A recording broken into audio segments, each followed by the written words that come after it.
Welcome to the Sherdog Radio Network preview for UFC 283, Teixeira versus Hill.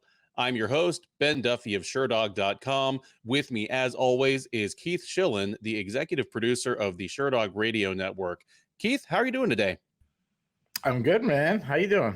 I'm doing really well. I heard you and our good friend Dev cover the recap for UFC Vegas 67 the other night. Big props as always to Dev for stepping in when you or I are undisposed.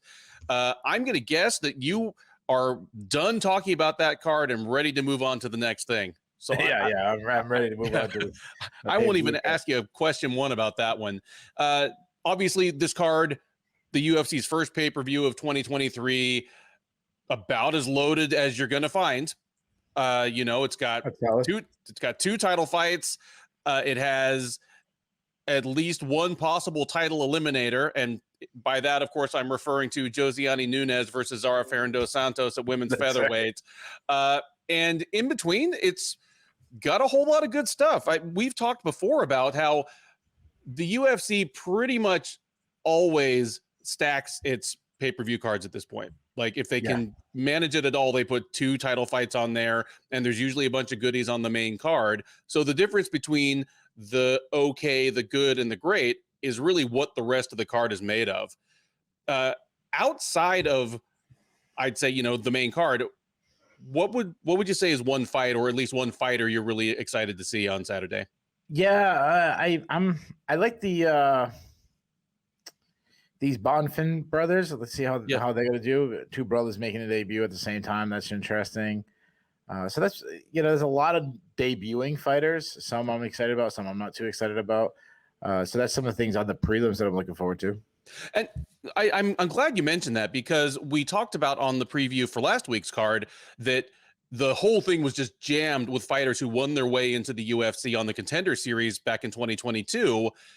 You could say the same for this card, but even so, it's almost like they held back some of the more legit prospects for this one. Like you mentioned, the Bonfim brothers, one of them is 13-0. The other is like 18-3, but he's on a 12-fight win streak. They got a little more of the cream of the crop of last season's Dana White Contender Series pool for this one, I feel like.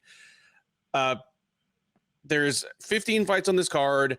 There is a potential retirement fight of a legend coming up. Whether it ends up being a happy or a sad one will remain to be seen.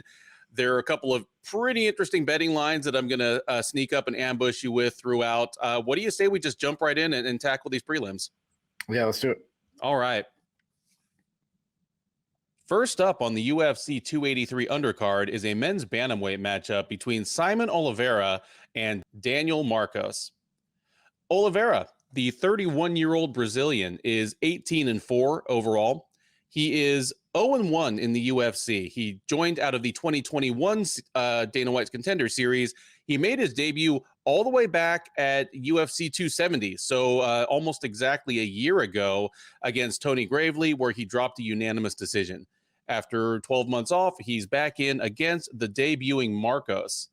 29-year-old Peruvian is 13-0 in his mixed martial arts career. He comes to the UFC out of the 2022 season of Dana White's Contender Series. He beat Brandon Lewis by unanimous decision back in September to earn his roster spot. He also comes in as the outgoing bantamweight champ of 300 Sparta, which is pretty much Peru's top promotion right now. Odds on this one, moderate favorite. Oliveira is minus 170, Marcos plus 145. Thing about this fight to me is, Marcos comes in. I don't know how long he's going to last. The jury is out on that one, but I think he should be a whole lot of fun for however long he does last. And maybe that's just a Peruvian fighter thing, kind of like South Korean fighters got that reputation, kind of back in the 2000s or early 2010s. Like they were just like wildly aggressive strikers and wildly aggressive grapplers. Just the whole thing was, man, Korean fighters are really aggro. Maybe that's a Peruvian thing too. Maybe it's just like, your Luis Palominos and Daniel Marcoses. They're just going to be these wild men. And he's taking on someone in Oliveira where he calls himself a Muay Thai fighter. The tattoos say Muay Thai, but in the cage, he's a bit more of a grappler, and he's almost more of an old school Brazilian grappler to me. A guy that he wants to grapple, doesn't always have the best options for getting things to the ground, and is perhaps too willing to work for submissions from his back. It hasn't hurt him too badly so far, but it may not be a sustainable thing at the UFC level. Here, despite the fact that Marcos is a bit of an underdog, I like him in this fight. His biggest hurdle he's going to have to overcome, or Oliveira's biggest route to victory, is that Marcos is such a reckless striker. He loves to throw stuff like flying knees. I mean, he has at least one flying knee knockout on his record, but he tries them a lot. He tried at least 2 on the Contender Series. He tried them constantly back in Peru. Sometimes they work. Sometimes they work, at least in the sense that they allow him to safely close distance. Sometimes they don't work. And if it doesn't work against Oliveira and he finds himself on his back, he might get tapped out. You got to keep trying it though. Like it's like a New Year's resolution. Just keep going for it, man. Like don't give up. New year, new me, but still more flying knees. Absolutely. Give me Marcos in this one. I wasn't that impressed with Oliveira in his UFC debut. I wasn't that sold on him coming out of the Contender Series.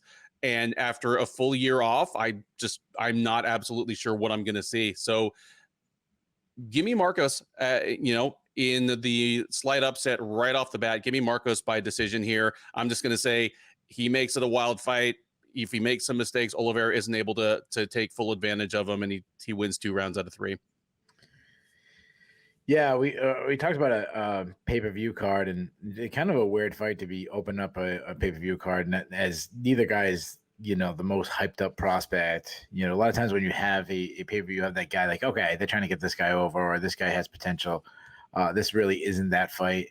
Oliveira, you mentioned on the feet, definitely a Muay Thai style striker. He's got some pretty good output, pressure striker, but he throws a lot of wild power shots.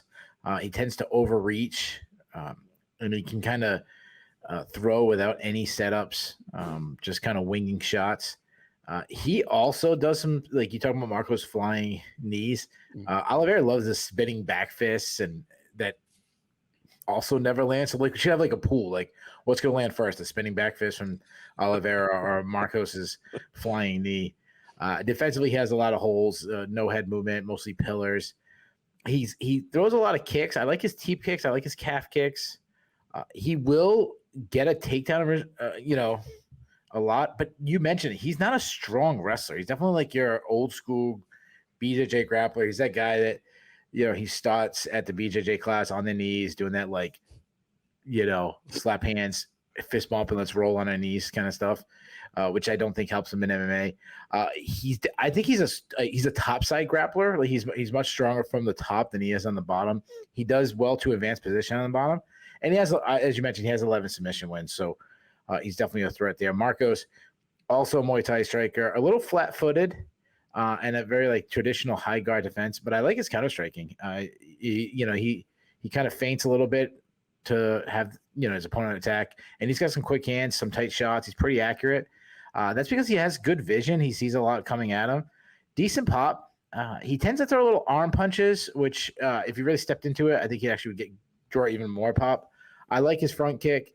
Going back to the Brandon Lewis, incredible calf kicks. And one concern is a fight that he was way ahead of. He was slowing down and being gassed out. And I haven't seen that much on the ground with him, so I definitely would favor Oliveira on the ground. This is a really hard fight to pick. I think Oliveira has the advantage on the ground, and Marcos might have the edge on the feet. I say Marcos, you might even use Oliveira's aggression on the feet against him, and I think he might beat Oliveira to the punch with some short shots, added some calf kicks. So we're both on the same side, going with the upset out the gate. So I'll take Marcos by upset. I'll say Marcos by decision. We head now to the women's featherweight division, such as it is, for a matchup between Josiane Nunes and Zarah Fairn dos Santos. Nunes, the 29-year-old Brazilian, is 9-1 overall. She is 2-0 in the UFC, 1-0 at featherweight. She made her debut at what I believe was UFC on ESPN, Cannonier versus Gastelum back in August of 2021, knocking out Bea Malecki in the first round. That was a bantamweight. She came back last February and took a unanimous decision over Ramona Pascual. She'll look to make it 3 in a row at the expense of Dos Santos. The 36-year-old French woman of Brazilian descent is 6-4 overall. She's 0-2 in the UFC, and she is coming back for the first time in 3 years, just about. She made her UFC debut back in October of 2019 at UFC 243, getting triangled in the first round by Megan Anderson. She came back in February of 2020 and got pounded out on the ground by Felicia Spencer. So, yes, it would have been 3 years next month that she had been away, but she's back. She's looking to get her first UFC win. She is most decidedly not favored to do so. Nunes is minus 500. Zarah Fairn dos Santos plus 350 on the comeback. To steal a line from Keith Schillen, Josiane Nunes, I would say Josiane Nunes shouldn't be a minus 500 favorite over anyone in the UFC, but the way I get around that is by saying that Zarah Fairn dos Santos shouldn't be in the UFC. Josiane Nunes should be even money to be able to get on like the grown-up roller coasters at an amusement park. Like, the woman is 3 feet tall. Yeah. Here's the problem to me. And it's funny, we talked last week, and I kind of threw out the question, courtesy of Jay Petrie, was Sijara Eubanks versus Priscilla Cachoeira the lowest level fight in at least recent UFC history with top 15 implications? I'm going to go on record and saying this is the worst fight in the post-tough era that is a probable title eliminator. If Josiane Nunes wins this, we might get Nunes versus Nunes sometime this year. That's the selling point. Nunes versus Nunes. Yeah, it's a mirror match. Like, just make it some lie that they're related somehow. Oh my goodness. Tell me who you think wins this one, and how and why. The fans win this one for sure. Well, yeah. This is I understand why Nunes is such a big favorite. One, she's had some success in the UFC, while Zarah Fairn has not.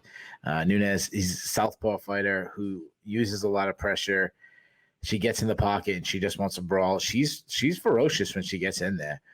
She's, as you mentioned, she's 3 feet tall, so she's always going to be the shorter fighter. So getting inside, it doesn't really concern her. Like, she's shown that ability to get inside against really tall fighters. So despite Fairn being much bigger than her, that shouldn't be an issue.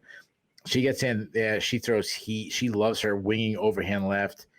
She showed in her fight against Bea Malecki that she can put someone out with a big shot. She has 8 knockouts on her record.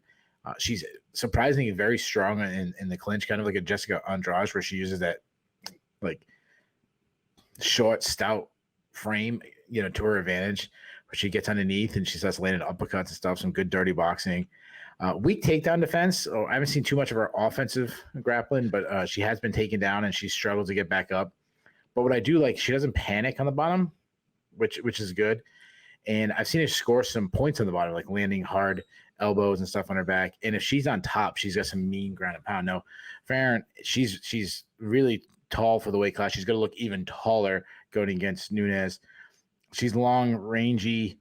She can be aggressive on the feet. She works behind a jab. She had moments against Felicia Spencer where she was having some success early in the fight.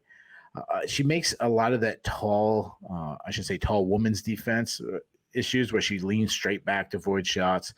She also loses a lot of power because she arm punches, doesn't really step into her shots. Her ground game is terrible, though. No takedown defense at all. No get-up game. No submission defense.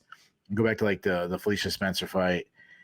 Megan Anderson smoked her on the ground, which is never a good look. So when this fight was originally booked, I think like a year and a half ago, I think I was picking Fairn. Like I think we were like previewing it right up to this fight until I forgot what happened the week of the fight, but I'm going the other way now. I'm going with Nunes. Fairn's going to have to do the jab. She's going to have to do those teep kicks. She's going to have to kind of move to kind of keep her victory. But I've seen Nunes get inside of people with length before. So I say Nunes gets in the pocket. I think she batters Zarah for 15 minutes with power shots. She might even stop her, especially if she maybe gets on top in a scramble or something. But I think we might even have some 10-8 rounds. I think Nunes wins in a blowout. So give me Nunes by blowout decision. Yeah, their previous fight was canceled because Nunes wasn't allowed to get on an airplane alone because they thought she was a kid. You pointed her mom didn't sign the permission slip. You pointed out what I was going to point out, that the most glaring thing here, other than the fact that Zarah Fairn has been gone for 3 years and she's turned 36 in that span, which is not good, even in what is basically the women's equivalent of heavyweight, but that her ground game is unbelievably bad. Like every time we would say something like, Greg Hardy has the worst ground game in the UFC or name fighter here, that was always because I assumed Zarah Fairn dos Santos was gone for good. But when Megan Anderson like just hauls you down and slices right to mount with no resistance, you have the worst ground game in the UFC. I mean, Nunes's preferred game plan is, like, as you mentioned, to kind of just bounce into range, land overhands. She's proven she can do it on much taller fighters. I mean, Bea Maleki's even taller than Zarah Fairn dos Santos, and Nunes clocked her. But in a fight between two relatively wild fighters, there are going to be a lot of collisions, and there are going to be chances for this thing to go to the ground. And if they do, it heavily favors Nunes. Like, Nunes would rather knock her out on the feet, but if they end up in any kind of scramble, it's going to end up with Nunes sitting on dos Santos's chest and punching her, just like Megan Anderson did. So I'm with you. I'm leaning Nunes heavily here. But yeah, give me Nunes to get the finish. I'm going to say she gets it done in the first round. Just Zarah Fairn is rusty. Nunes is not. She's aggressive. She knows what her skill set is. She's going to hurt her on the feet. This thing ends up on the ground. Nunes pounds her out on the ground. We head now to the welterweight division for a matchup between Warlley Alves and Nicolas Dalby. Alves, the 32-year-old Brazilian, is 14-5 overall. He is 9-5 since joining the UFC out of the third season of The Ultimate Fighter Brazil. He lost his last time out. It was a second-round knockout at the hands of Jeremiah Wells all the way back in June of 2021. So just a little over 18 months that he's been away. He's alternated wins and losses over his last 6 fights, dating all the way back like 5 years. He's been plagued by some layoffs, sporadic injuries, but he's back in action, looking to get back in the win column. Standing in his way is Dalby. The 38-year-old Dane is 24-1 with 2 no contests in his mixed martial arts career. He's 4-3-1 with 1 no contest in his UFC career. He's 3-1 with 1 no contest since returning to the UFC in 2019. So his recent run, 3-1 with 1 no contest. He won his last time out. It was a unanimous decision win over Claudio Silva back at UFC Fight Night Blades versus Aspinall. That would be the second UFC London card last July.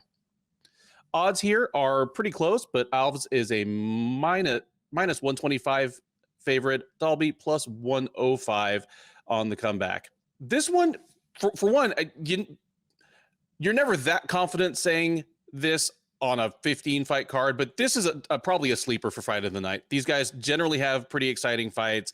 I think their skills line up in a way that's probably going to lead to a pretty exciting fight. And they have some broad strokes in common. I think of them both as strikers who are surprisingly comfortable on the ground, or just have gotten that way from being veterans. Warlley Alves, I've always kind of seen him as an Alex Oliveira type, if Alex Oliveira only fought once a year instead of like fighting like 4 times a year like he always did. Striker who, despite not being very tall, just comes off as having longer reach than he does. Just kind of long arms, long legs. Good leg kicks are one of his best tools on the feet. But like I say, he's proven to be a guy that at his best, he's willing to take what his opponent gives him. I think if he had his way, he'd just be in like just kind of banger kickboxing matches on the feet every time. But he's proven willing to take advantage of people's ground game. I mean, he's the guy that choked out Colby Covington when Covington was, right on the cusp of being dropped out of the UFC, and what kind of immediately preceded Covington's heel turn. Like, if you hate Colby Covington, Warlley Alves is the guy that almost got rid of him for you, but it was not to be.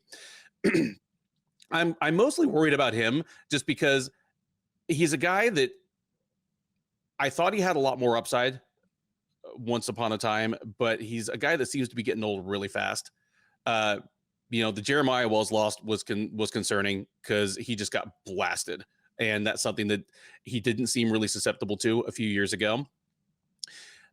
And he's going up against a guy in Dalby that seems to refuse to get old, even though he should be. Like, he's a 38-year-old welterweight. He's been in just some brutal wars over the years. I mean, the guy has a no contest where the fight was called because the cage was too full of blood and it was unsafe.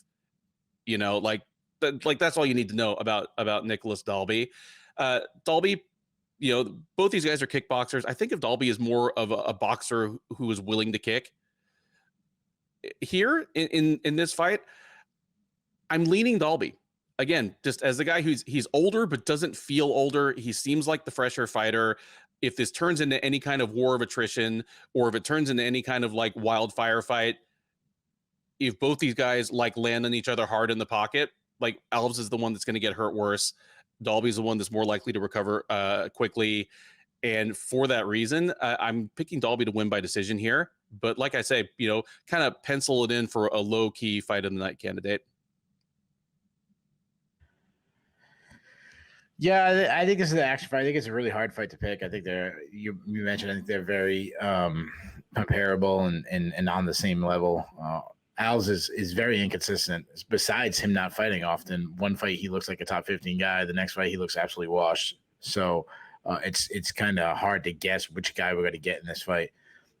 He can be elusive at times. He moves well, but his hands have slowed over the years. But he has big power. He has cracking power, KO power. I like that he works the body. He's got a really good leg kick game. I mean, he killed Sergio Moraes with it. Really slowed down Mounir, Lazzez, and hurt him with leg kicks. In their fight, I shouldn't say slowed down immediately. He batted his legs quickly. He does really well to use his strength. He's a physically imposing guy. He does really well to get in the clinch and overpowers guys in the clinch, just wear on them. He's a good, well-rounded fighter. He's good at getting the fight to the ground. I think he should grapple more. He's definitely more of a grappler than a wrestler, but he's a BJJ black belt. He's got some slick back takes, hard ground and pound. Though he's a legit grappler, I was surprised when he was submitted by Randy Brown. But again, that goes back to being a very inconsistent guy, where 1 minute he's submitting Colby Covington, next minute he's getting submitted by Randy Brown. So he has shown signs that he's wearing down. We saw him start to gas in this fight against James Krause, and that was only the second round. And then he, as you mentioned, he was absolutely starched by Jeremiah Wells. But I've seen Jeremiah Wells do that to guys, more on the regional scene. But Jeremiah Wells, he can crack. Dalby, I like when you said that he's a boxer that will kick. I think that's fair. He's definitely a volume guy where he's looking to press the action the whole time, but he has a lot of defensive holes. His chin's high in the air. He likes to get in the pocket and land some shots, and he gets hit a lot because he lacks head movement, and he can be too aggressive, overextend at times, leave himself open. He's got decent pop, but definitely not a big cracker. He's got some good kicking, as you mentioned. He will kick a lot of teep kicks. He likes that Holly Holmes side kick. I think he's a sneaky wrestler, but he's a sneaky offensive wrestler. He's a weaker defensive wrestler. You go back to his last fight against Claudio Silva. Claudio Silva took him down a bunch of times, but he has 4 submission wins. He showed against Claudio Silva that he's tough to submit, invited all the submission attacks, and he was in that position a long time. And he has the cardio to go hard, 15 minutes. I hate picking a winner in this fight because, again, skill-wise, I feel like Alves is the better fighter, but I feel that Dalby has a lot of the intangibles in this fight. I think Alves can do well early in the rounds, you know. But the concern I have with Dalby is that if Alves decides to make this a grappling match, I really think Alves could win this fairly easily. So I'm really torn. We have 15 fights, and this is one of the fights I wish I had more tape study on, and just kind of ran out of time to kind of really dig into these guys. I'm going to go the other way. I'm going to go Alves because of the takedowns. I think it's going to be a very close decision where maybe Alves can get up early and then Dalby comes back late. And then it's one of those ones you're debating the second round. But I'll lean Alves in a really close decision win. All right, there we go. Some dissension as well early on this massive 10-fight undercard. We head now to the lightweight division for the first of the two Bonfim brothers making his debut on this card. It is Ismael Bonfim versus Terrance McKinney. Bonfim, the 27-year-old Brazilian, is 18-3 overall. This will be his UFC debut. As mentioned, he won his spot in the promotion last September on Dana White's Contender Series, taking a unanimous decision over Nariman Abbasov. He carries a 12-fight win streak into the cage with him. He'll be facing McKinney, the 28-year-old Washington State native, who is 13-4 overall. He is 3-1 since joining the UFC. As a veteran of Dana White's Contender Series Season 3, he lost on the Contender Series, went back and won a couple of fights in LFA before making his debut. He has wins in the UFC over Matt Frevola, Fares Ziam, and Eric Gonzalez, sandwiched around a first-round loss to Drew Dober last March in just about everybody's round of the year. Odds are close on this one, but McKinney is the slight favorite. He's minus 125, Bonfim plus 105 as the slight underdog. Keith, Terrance McKinney seems to strike like lightning. For a guy with as much upside as him in the UFC lightweight division right now, I can't think of anyone that we really know less about. Because he knocks everybody out so quickly. Yeah, exactly. Or or almost knocks them out and gets knocked out. But what we know about McKinney to this point is he can splatter pretty good fighters who belong in the UFC. Matt Frevola, Fares Ziam, neither of them are top shelf, but they're solid guys. And he knocked Frevola out in 7 seconds. He throttled Ziam in less than half a round. And the Frevola one has really aged itself. Frevola's been on a nice little run. Yeah. Like Frevola has won all but about 7 seconds of his last 5 fights or so, and even the Dober fight. I mean, it goes down as a sensational highlight reel knockout win for Dober, but Dober hits like a truck. And, McKinney had his moments in that round as well. It was an absolutely wild 3 minutes of action. Yeah. McKinney almost starched Dober. Dober had to recover and survive. Yeah. Yeah. He's going against Bonfim here, who, on the face of it, he is a little bit more of a, I don't want to call him a more diverse and well-rounded fighter, because McKinney is absolutely a dangerous grappler as well. I mean, we saw what he did to Fares Ziam. He has a quick strike submission game. I would say that Bonfim, he has more gears than McKinney does. Like, despite the fact that it's his UFC debut, I feel like I know more about what he looks like late in fights than McKinney. Like, they both came up through LFA, but Bonfim had, a bunch of decisions there. I've seen, what he looks like in the third round of a competitive fight. He's a guy, I feel like we just said this about Warlley, Alves, and Nicolas Dalby. He is a guy who would prefer to strike, but is definitely comfortable on the ground. A bit like, really a bit like his teammate, Vicente Luque in that regard. Here, for me, it comes down to, do I think McKinney can blitz this guy in the first half a round? Because if he can, then the pick is easy. If he can't, then I'm stuck guessing, what does Terrance McKinney look like at the end of a first round against a UFC level opponent? Is he breathing through his mouth and gassed, and they're like, sticking the ice pack on the back of his neck extra hard? Like, He gassed quick against Dober. Yeah. That's why Dober was able to come back on him.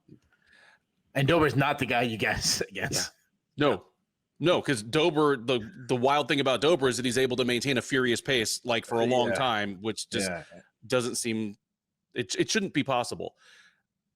Here, I'm gonna go with McKinney, the slight favorite here. And if I'm going with McKinney, I'm not going with him to like win a plodding decision. If he's gonna win, he's gonna blast this guy in the first round. So I'm taking McKinney by first round knockout here. But if he doesn't get the knockout in the first round, I start to feel a lot worse about his chances. Well, hell, if he doesn't get the knockout in the first 3 minutes, I start to feel a lot worse about his chances because, again, Bonfim has shown that he is dangerous into the second half of at least a 3-round fight. And we know that McKinney's likely going to flag there. But give me, Mr. Lightning to strike again here. McKinney by first round KO. Yeah, and I wonder going into Brazil against a Brazilian, or a very Brazilian card with all these Brazilians, is it going to affect the adrenaline and all this that McKinney has? He's going to, the crowd's going to be rocking against him. McKinney, he's an incredibly exciting fighter. I think he still has a 100% finish rate, correct? He's never he's never won a decision. Yeah, he's never won a decision. No, he's never been to a decision. Even 13-4, 0 decisions. Yeah, he fights with so much confidence, and I said this last time we talked about McKinney, and I really like that. I like a guy that's fearless. Yeah, he's going to go out on his shield sometimes because of that, but he's also going to knock guys out quick. He's well-rounded. He's a southpaw with very fast hands, very explosive. He just throws heat with some really bad intentions. I mean, he knocks cats out. You said it, like mere seconds. It was like a run where he knocked down like 5 guys in like under 30 seconds or something like that. When he loses, he even has moments like you mentioned, he almost knocked out Drew Dober. He tries to walk off KO every time, which is why he, can gas out, because it's like he's throwing the Hail Mary over and over again. And he throws from his hips, which kind of leaves him open to counters too. So that could happen. And he fights like an absolute berserker. Now, in fairness, against Eric Gonzalez, he was a lot more controlled, and we saw how effective he was. He throws some hard push kicks. I like that. He's got a lot of high kicks. He brutalized Eric Gonzalez in the clinch. He's a junior college All-American, blazing fast entries. He turns the corner really good. I like that he advances position on the ground. Really hard ground and pound. He has 7 submission wins. We saw against Eric Gonzalez. He got that quick submission.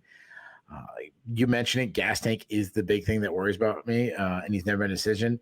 And we've seen him gas out before against Drew Dober. Now, Bonfim, I think this is the lesser of the Bonfim brothers. I feel better about his Gabriel Bonfim than I do Ismael. But Ismael, I think he's a good addition to the UFC. Well-rounded, good jab. He really sits on his punches, kind of wings those power punches. He does well to wrap a lot of his shots around his opponent's punches. If you come in with a high guard, he does really good to kind of see the angles. I love his left hook to the body. We saw that on the Contender Series. He was blasting the body. Good power, hard leg kicks. He has some defensive holes though. He's a little flat-footed for my liking. Doesn't really move too well. Kind of a Muay Thai style where he stays right in front of his opponent, just kind of back straight up. He also pillars in almost to the sense where he's like turtling him up, which I hate. He will shoot for entries, and he's physically strong. Like he grabs a limb, he'll slam you. But he's definitely a BJJ wrestler where he isn't the best at winning scrambles, but he has 4 submission wins. So if you make a mistake, he can finish this. I do think Bonfim is a decent UFC talent.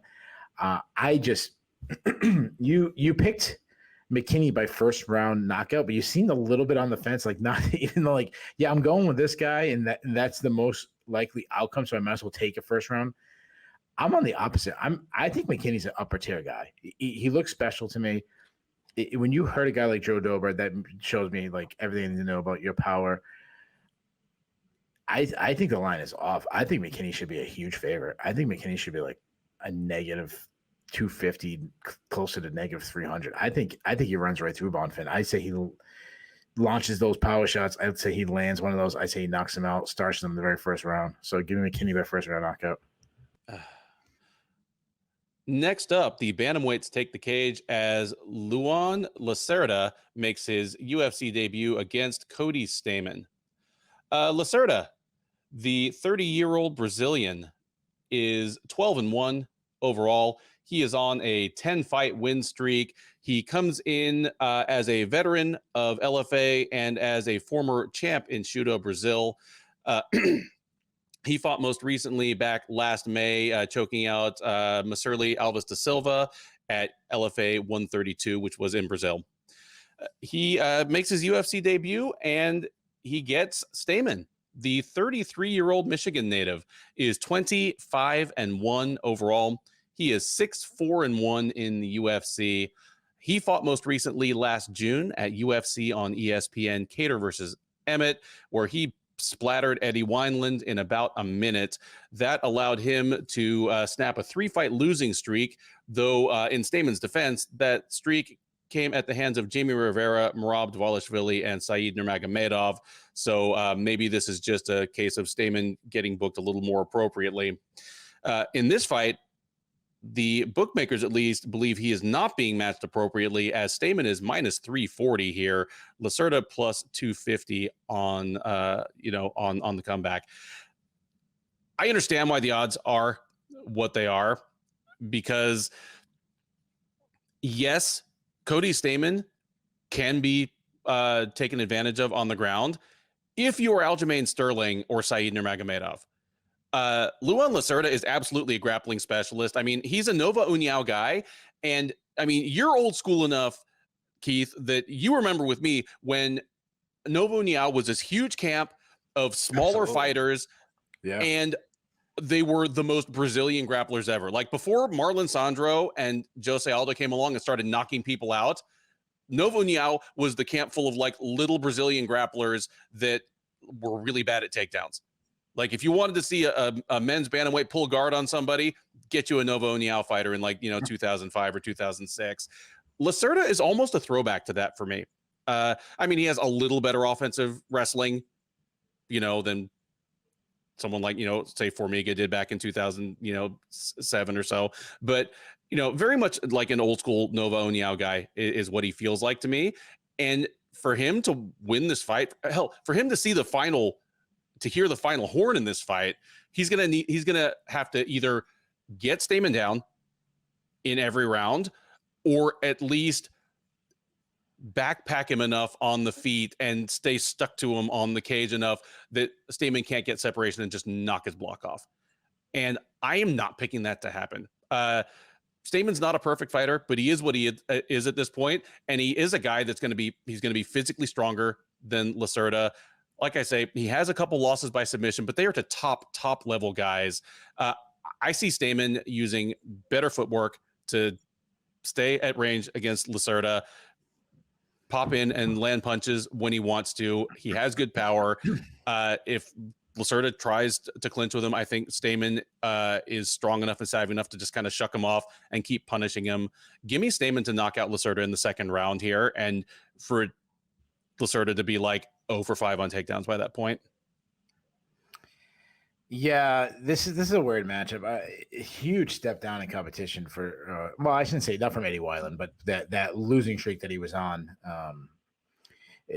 Stamann, say what you want, despite that losing streak, he's a well-rounded athlete. He's a good athlete. He's your classic wrestle boxer. He's quick. He's got a really nice jab.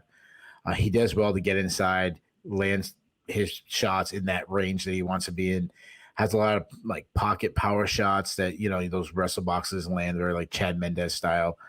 He's really good at cutting angles, so he's not right on the center line. I like that. He switches stance mid-attack. Sneaky high kick. He does well when he's the one pressing the action instead of being pushed back. Though he actually does have good footwork and is loose to get away from those attacks, he definitely wants to be the guy moving forward.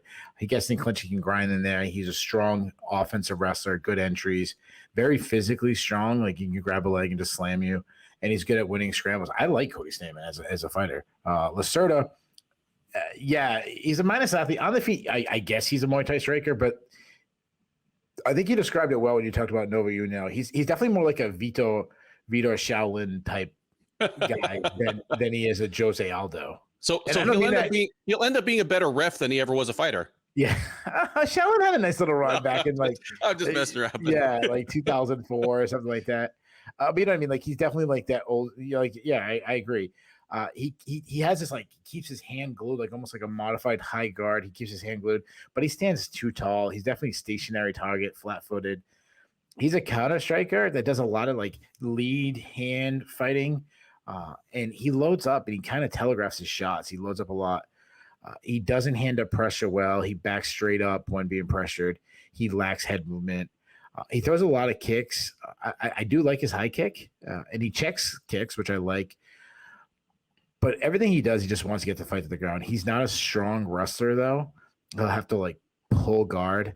He has BJJ black belt. He's a high level BJJ black belt. He's got some slick back takes. He's got 10 submissions. His last win was a really slick submission.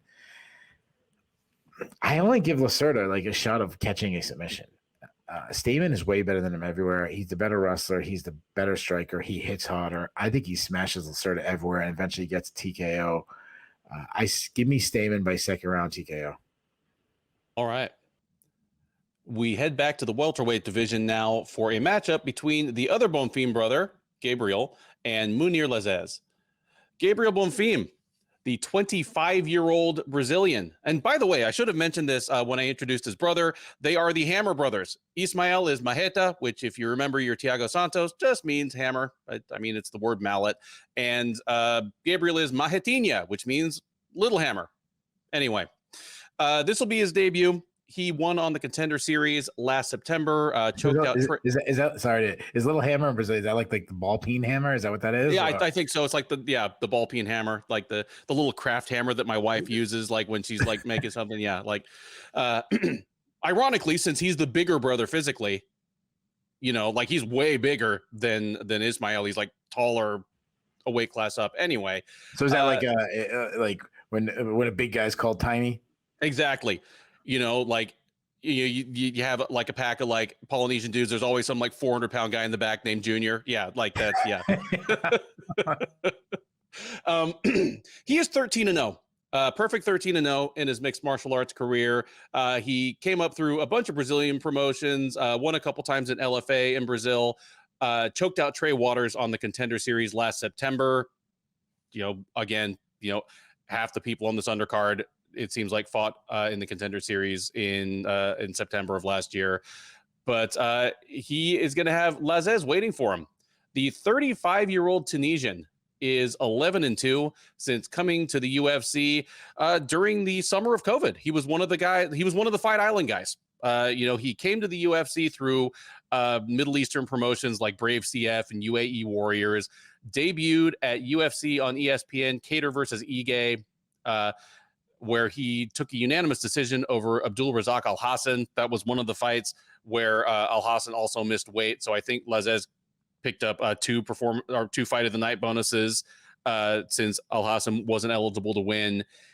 But from there, things just kind of fizzled out. I mean, that summer of 2020 was where a lot of, that summer and fall of 2020 is when a lot of current stars in the sport really stepped onto the stage. You're thinking of Hamzat Chimaev, obviously, Kevin Holland. Mounir Lazzez should have been one of them, but he's only fought twice since then through a variety of problems. He had COVID, he had visa issues getting to the States, he had opponents pull out him.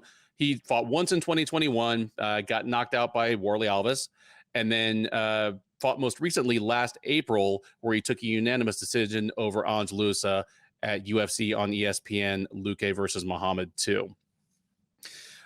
Odds here, fairly close, but Bonfim is the minus 190 favorite to get it done in his UFC debut. For those of you who are listening to this on Spotify, Apple Podcasts, wherever you get your podcasts, you didn't see the face Keith just made there, but that is the Keith can't believe this line face. Yeah. And man, I can't wait until we get further up this card. I've got some for you. Anyway, pick him. Keith made a little bit of a face. I'm guessing that it just goes to the underrated, never overrated power of having that zero in the L column. Yeah, absolutely. 100%. And because again, his brother is on a 12-fight win streak, so they're effectively on an equally good run. But because we've seen Ismael lose, we don't have to use our imagination to see to know what it would look like. And part of it is probably people just a little bit wary about Mounir Lazzez fighting once a year for the last 3 years, getting plunked in one of his fights, and being 35 years old now. But I mean, tell me how you see this fight going. And is there any last gasp of upside left in the Tunisian sniper? Yeah, it's tough because I understand that Mounir Lazzez, he's had moments where he did not look good. Like he looked extremely flat in his fight against Warlley Alves. And, he was taken out in, 2 minutes. But when he's been on his game, he's good. He's a great athlete. Again, 35 years old, so you're a little more concerned and not see him as much. But he's got some high output. He's quick hands, very fluid with his striking, a lot of diversity in his strikes. He got this really great, like long up jab that he'll double up at times. He unloads good power shots in combinations inside the pocket. He isn't a one and done power puncher, but he has some sting. I love that he works the body. Nice kicks up the middle, quick high kick. I love his step in knees. He doesn't like pressure, and he can just back up and cover because he really likes to work from space. So that's a huge issue. I wish he'd rather like circle a little bit more. But a guy like Al Hassan, had trouble putting him out, hurting him. So I kind of look at that Warlley Alves as maybe like the what's the word I'm looking for? The exception to this guy having a bad chin when a guy like Al Hassan couldn't put him out. He's got a strong clinch game. He will get in the clinch and just destroy with elbows and knees. He'll sneak in a takedown or two. If he's taken down, he's shown ability to get right back up, and he's got a good submission defense. Now, Bonfim, like I said, I definitely think he's the better of the two brothers from the film that I've seen. Again, when you have 15 fights, you can't dig as deep as I would like to. And I don't do my contender series previews where that's where I really knew the guy as well. But he's 25, so I love that. He's really young. What I've seen, I've liked. He's got high output, fast hands, really good check left hook.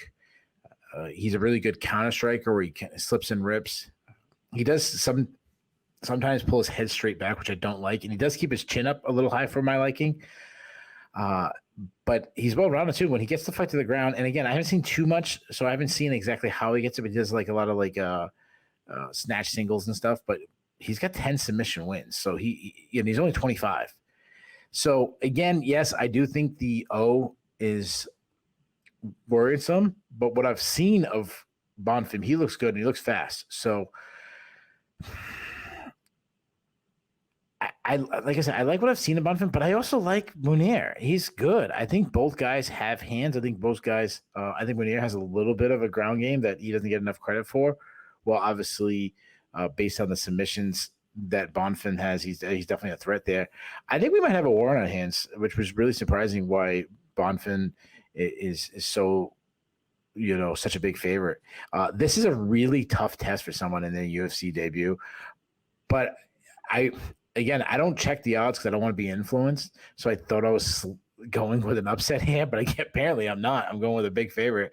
I was going to take Bonfim by split decision.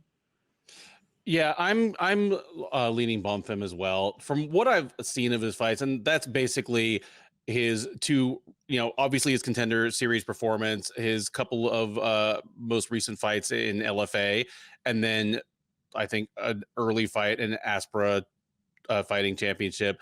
I agree with you on the assessment of his skills, and I'm leaning Bonfim as well. And with me, it's more a vote of not too much confidence in where Lazzez is right now, because like you say, he's shown flashes of brilliance, but he's also he's also just like really come out flat in one of his UFC performances. He's had a couple of long layoffs. He's had, withdrawals from fights for various reasons. And his performance against Warlley Alves was so flat that it makes me wonder if, he'd had a bad camp because of like health issues or whatever other distractions. And that's going to make me wonder about him like every time he fights from now on out, at least until he strings a bunch of wins in a row. So yeah, ironically, considering that again he debuted in the UFC like almost 3 years ago, I don't feel like I know that much more about what Mounir Lazzez is going to look like in the cage this Saturday than Gabriel Bonfim. And I'm going to lean towards Bonfim as the younger, fresher fighter that is like still clearly improving. So give me Bonfim by decision as well. We head now to what is, barring something truly unforeseen in one of the 3 light heavyweight fights on the card, the only heavyweight fight on the UFC 283 card, as Shamil Abdurakhimov will attempt to keep Jailton Almeida from continuing to wreck shop in the UFC. Abdurakhimov, the 41-year-old Dagestani, is 20-7 overall. He is 5-5 in the UFC. Had a good amount of promise, some upside, crept onto the edges of the top 10 a few years ago, but he is currently on a 3-fight losing streak, though in his defense, those 3 losses have come against Curtis Blades, Chris Daukaus, and Sergey Pavlovich. The most recent of those, the Pavlovich fight, was at UFC Fight Night Volkov versus Aspinall last March. That would be the first UFC London card of 2022, where he got knocked out late in the first round. Prior to that, you have to go all the way back to September of 2021 for the Daukaus fight, where he got knocked out in the second round. Daukaus was at that time, one of the hottest up-and-coming prospects in the UFC heavyweight division. Prior to that was a 2-year layoff after the loss to Blades. Before that, I mean, he had won 3 in a row against Chase Sherman, Andrei Arlovsky, and Marcin Tybura. The last of those, the Tybura fight, is the one that kind of got him up onto the rankings radar, but it has been a rough sledding for him ever since, and not likely to get a whole lot better against Almeida. The 31-year-old Brazilian is 17-2 overall. He is 3-0 since joining the UFC out of the 2021 season of Dana White's Contender Series. 3-0 in the UFC, 2-0 at heavyweight, or at least north of 205. After knocking out Danilo Marquez in his light heavyweight debut, he took a heavyweight fight against Parker Porter, choking him out in the first round. And then last September at UFC 279, took on Anton Turkalj in what was effectively a heavyweight fight, but it was officially a 220-pound catch weight, and he choked out Turkalj in the first round as well. So he'll look to make it 4 in a row in the UFC, 3 in a row at heavyweight-ish, and in a division where I used to joke that anyone is 4 fights away from a title shot. That may not be the case anymore, but certainly he would be knocking on the outer edges of the rankings if he gets another dominant win here. He is heavily favored to do so. Almeida, on a card full of some pretty wide lines, is the biggest favorite. Almeida is minus 900. Abdurakhimov plus 625. Sorry. I get it, man. And minus 900, that wasn't even the median. That was like the best line I could find. A lot of them were over minus 1,000. And I get it. Yeah. I do get it. Because he should be a huge favorite, but holy Christ. Almeida looks like an absolute just engine of destruction at 205, 220, whatever you want to put him at. But this is still heavyweight. It's still heavyweight. You can still clonk with one shot. You can still clonk with one shot, but if you were looking for the heavyweight least likely to probably do that to him, it is 41-year-old Shamil Abdurakhimov. I mean, I'm always going to be nervous of a massive favorite like that at heavyweight because, as you mentioned, just about everybody has power, and Abdurakhimov does. Abdurakhimov has I mean, he's hurt people badly on the feet and knocked them out.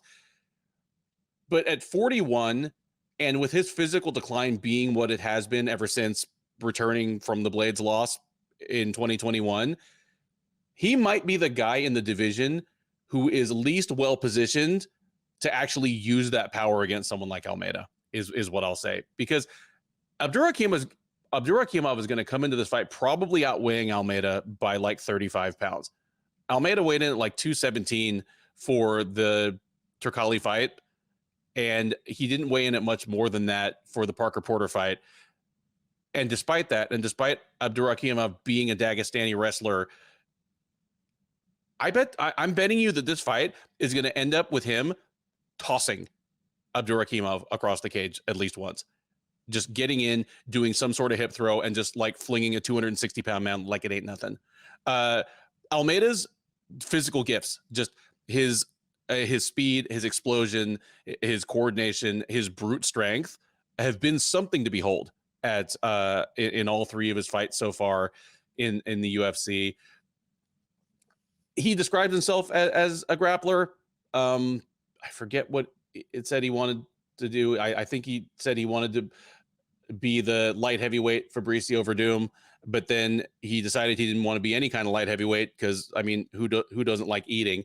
But he's one of those guys that it's the Jacare type thing where, yeah, I'm a grappler. I came up in Brazilian Jiu-Jitsu, but just because of my physical gifts, I've taken to wrestling better than a lot of other guys. Like we just talked about Luan Lacerda as being kind of like that old school jiu-jitsu guy that doesn't really have the athleticism or the background to, you know,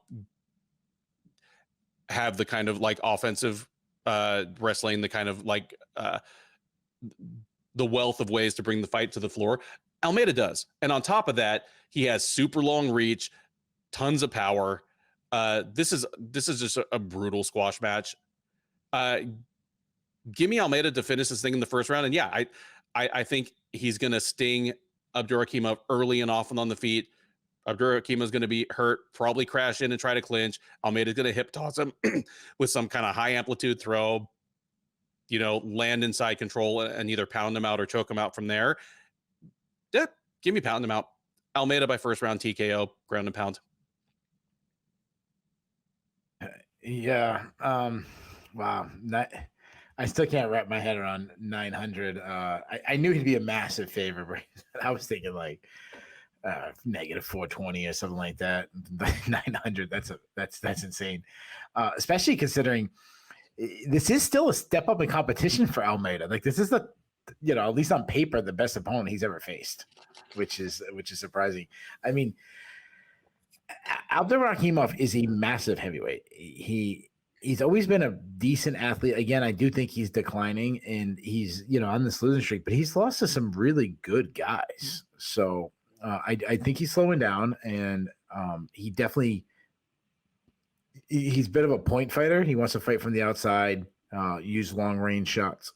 He does his best, you know, just winning in volume. He makes a mistake of throwing a lot of single shots. And he likes to like do the fade back shots where he just kind of avoids and then kind of counters. He likes that fade back uppercut, which will get him knocked out. And Almeida might be the guy.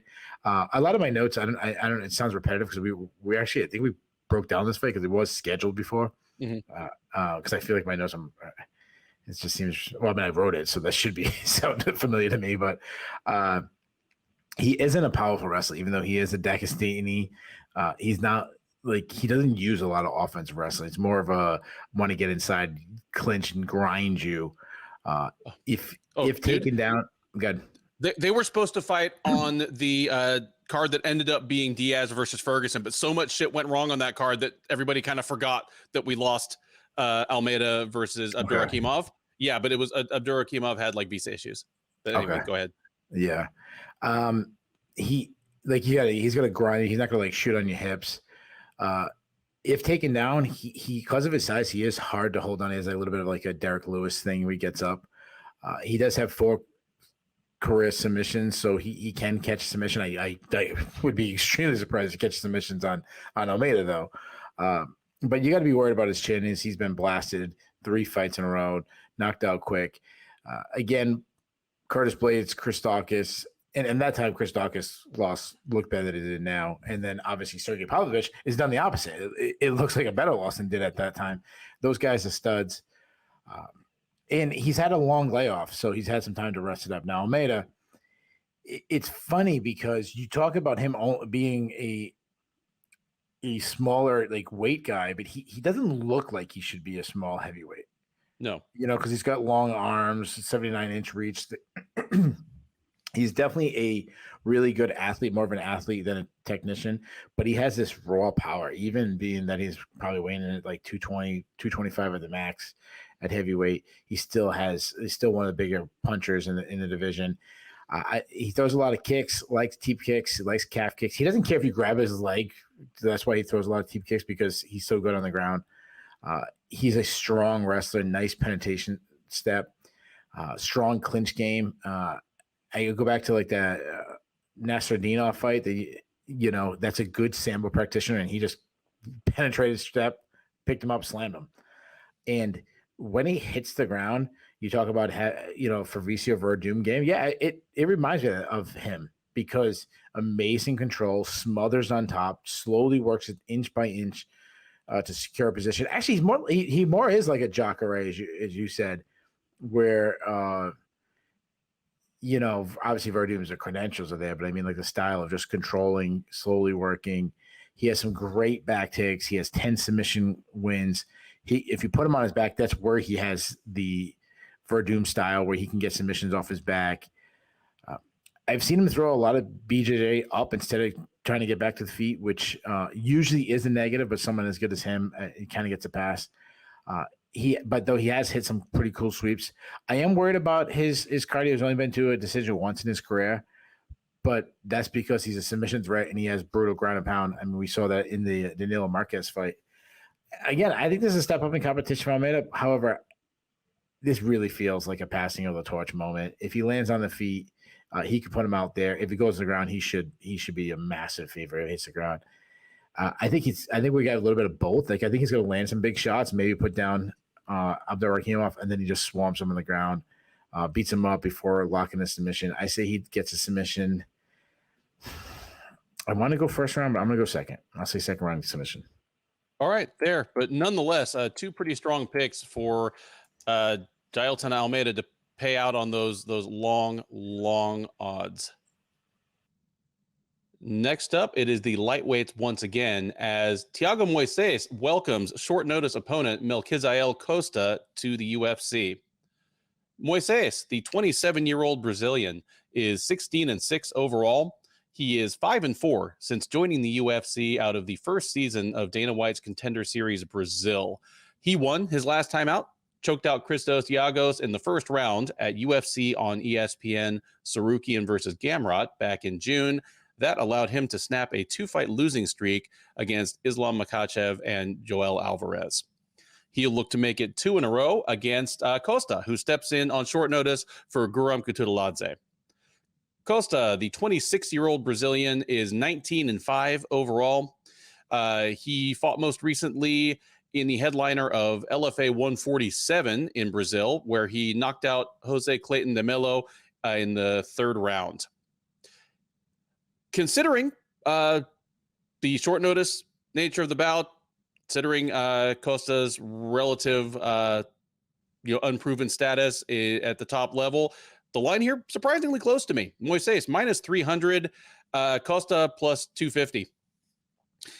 Keith, I'm definitely going to flip this one to you first because of my relative lack of tape on Costa, but I've got to say I was surprised that this line was as close as it is. I mean, Moises definitely, I mean, he regressed to the mean a little bit from the guy that got all the way into the top 10, but he is nonetheless a proven guy against UFC level fighters with some wins over some borderline contenders.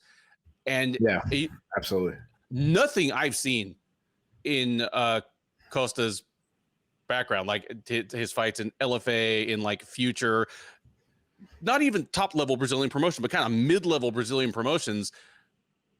I've seen nothing that leads me to believe that he has sticking power at the UFC level, let alone against a guy who might be a top 15 fighter on talent in Moises. And I was reminded, and I'm reminded every time we preview a Moises fight, he is so young. He is still just 26 years old.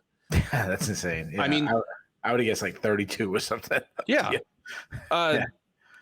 I mean, let me know if you see anything different in Costa than I did and how you see this fight going. Yeah. My one issue with Moises is on the feet is that he can have some low output sometimes, kind of a boxer that's trying to land one big shot a lot of like, lead hooks and stuff. And I don't like that. When he's good, when we have the good boxing, he keeps everything inside. He's got some pretty quick hands, a lot of kicks to all parts of the body. I like when he mixes up his striking and his takedown attempts together. I put him as like an above average wrestler. He kind of struggles to like power through the hips, get to that second level that like a wrestler who's drilled takedowns over and over again. He also shoot sometimes from too far away. And that's fine because he'll pull a guard or something. I shouldn't say it's fine, but it's he's okay with that because he will pull a guard. He's a very good Brazilian Jiu-Jitsu practitioner. He's got 6 submission wins. We saw him catch Michael Johnson with an ankle lock. He almost caught Bobby Green with a similar move. So he's obviously a threat everywhere. Now, definitely a step down in competition to Melquizael Costa. I'm sorry if I pronounced his first name wrong. From Kutulasi. Kutulasi is good. Yeah. So that was definitely the fight. Two guys on the same level. Costa, he has a lot of experience for a guy making his UFC debut. So I don't think the moment would be too big for him. He's a southpaw with some pretty good striking, a good jab. He throws a lot of combinations, decent pop, nice kicks to the body, especially something that works well against an orthodox striker being from the southpaw stance. A lot of teep kicks, really stepping knees. He'll throw some spinning attacks. He will wrestle. He's a submission threat, busy ground and pound, but he's a weak defensive wrestler, and that's not what you want against a guy like Moises.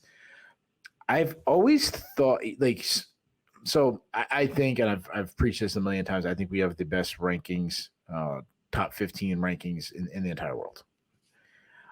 That said, I always thought that Moises was a little too high on our rankings.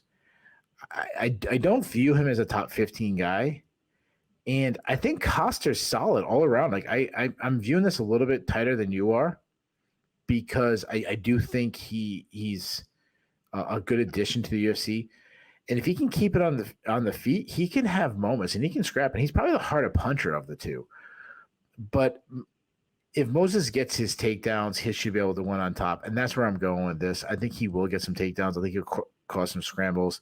I think Costa's tough. I don't think he's going to get submitted, but I think Moises is going to put him in some tough situation. We're going to have like Moises backpacking him and stuff like that. Give me Moises by decision. Yeah. Okay. I'm with you here. I have Moises by decision as well. I probably do see it a little more lopsided, but I agree that we now know that Moises, at least, in 2021 was not the top 10 fighter we thought he might have been. We know that he definitely belongs here, but in a division that probably has 60 or 65 fighters in it right now, there's a lot of room between 15 and 65, and I'm not sure exactly where in there Moises falls. So if he makes quick work of Costa, that tells us one thing. If this ends up being a tooth and nail scrap or like a split decision where one of the judges and, some of us think that Costa won, well, that might tell us something about both guys as well. At any rate, I'm more excited for this fight than I was when you started talking. So the UFC should give you a job. There you go. Is it president coming open anytime soon? Apparently not, because that would just hurt the sport too badly. It would hurt the sport too much. Yeah. Yeah. Second from the top of the 10-fight prelim card of UFC 283 is a middleweight matchup between Gregory Rodriguez and Bruno Ferreira. Rodriguez, the 30-year-old Brazilian, is 13-4 overall. He is 4-4 since joining the UFC as a veteran of Dana White's Contender Series, though he was not signed out of there because he lost. Got knocked out by Jordan Williams, of all people. That was back in September of 2020. He went back to the regionals, won 2 fights in LFA, stepped up to the UFC in summer of 2021. And ever since then, it's been a pretty good ride. He has wins over Dusko Todorovic and Junyoung Park, a very close split decision loss to Armen Petrosyan, and bounced back from that with knockout wins over Julian Marquez and Chidi Njokuani. The most recent of those, the Njokuani fight, was last September at UFC Fight Night Sandhagen versus Song. He'll be looking to make it 3 in a row at the expense of Ferreira, who makes his UFC debut.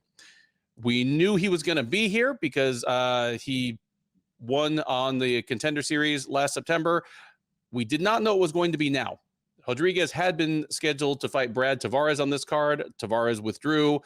Ferreira steps in and gets a whole hell of a lot more to deal with in his first UFC fight than he might otherwise have gotten. Nonetheless, here he is, 30-year-old Brazilian, a perfect 9-0 in his mixed martial arts career. He knocked out Leon Aliu on the Contender Series back on September 20th. It was about 90 seconds.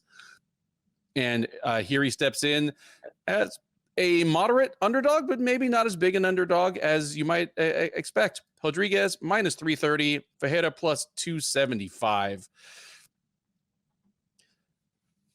Keith, I mean, I know that you don't do the pre-fight stuff for the Contender Series like you did back in, like 2018, 2019, but like me, you watch the episodes themselves. I mean, yeah, of the people that were, on that episode, I mean, we had Raul Rosas Jr. very memorably. Bet the answer's Bo Nickel. Okay, just making sure. Like, he wasn't even on that. I don't know what the question is, but the answer is always Bo Nickel. Yeah. He wasn't even on that episode, and Bo Nickel was like the best prospect from that episode. Oh, I'm sorry. You were actually talking about that exact episode. Yeah, I'm sorry. For some reason, you said episode. I was thinking the whole season. Well, no, I mean, that was the same episode where like Austin Lane finally made his way to the UFC after being like, Greg Hardy's like heavy bag a couple years ago. Did you see anything out of Ferreira that made you like overly excited about his upside in the UFC? Because I mean, I'm gonna ask you whether you think he beats Rodriguez, but you could think he's gonna get crushed by Rodriguez and still think he's a pretty damn good prospect. Just might be too much too soon. So I agree. I think the answer could be both. I just like I picked McKinney to run through Bonfim, but I still think Ismael Bonfim's a pretty good addition to the UFC. So it's like, we're going to pick a loser in the main event. I still think both guys are pretty good, Ferreira, he's got some talent. He's a guy that he shows a lot of different looks by constantly switching stances. He can fight out of both stances. I do prefer him in the southpaw stance. He's got huge power. I mean, he really springs into his shots. His short right hook from the southpaw stance is probably the best blow that I've seen him throw. When he springs into his shots, he tends to lead with his chin up, so that's concerning. And he is open to leg kicks. He doesn't check at all. But he can also get the fight to the ground. He's a submission threat. He has 3 submission wins. Questionable cardio. He's never been past the second round. That's because he starches everybody. This is a guy that this wasn't the original opponent. They took fight on short notice. So it was kind of like last-minute scrambling. I think it was added. It was supposed to be Brad Tavares, who's like the opposite. We've seen so much film of Brad Tavares. Yeah. So you over to Gregory Rodriguez. This could be like a, what would they call it, like a trap game in football or something, when you're you beat a good divisional rival, then you face like the worst team in the league and you lose, because he should win this fight. So how about that Cowboys versus Tampa Bay game? Yeah. Anyway, I mean, he might be the biggest middleweight this side of Alex Pereira. Like, he's huge.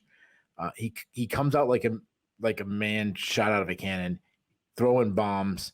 He's got power in both of his hands. He likes to slide in the pocket and unload big looping power shots.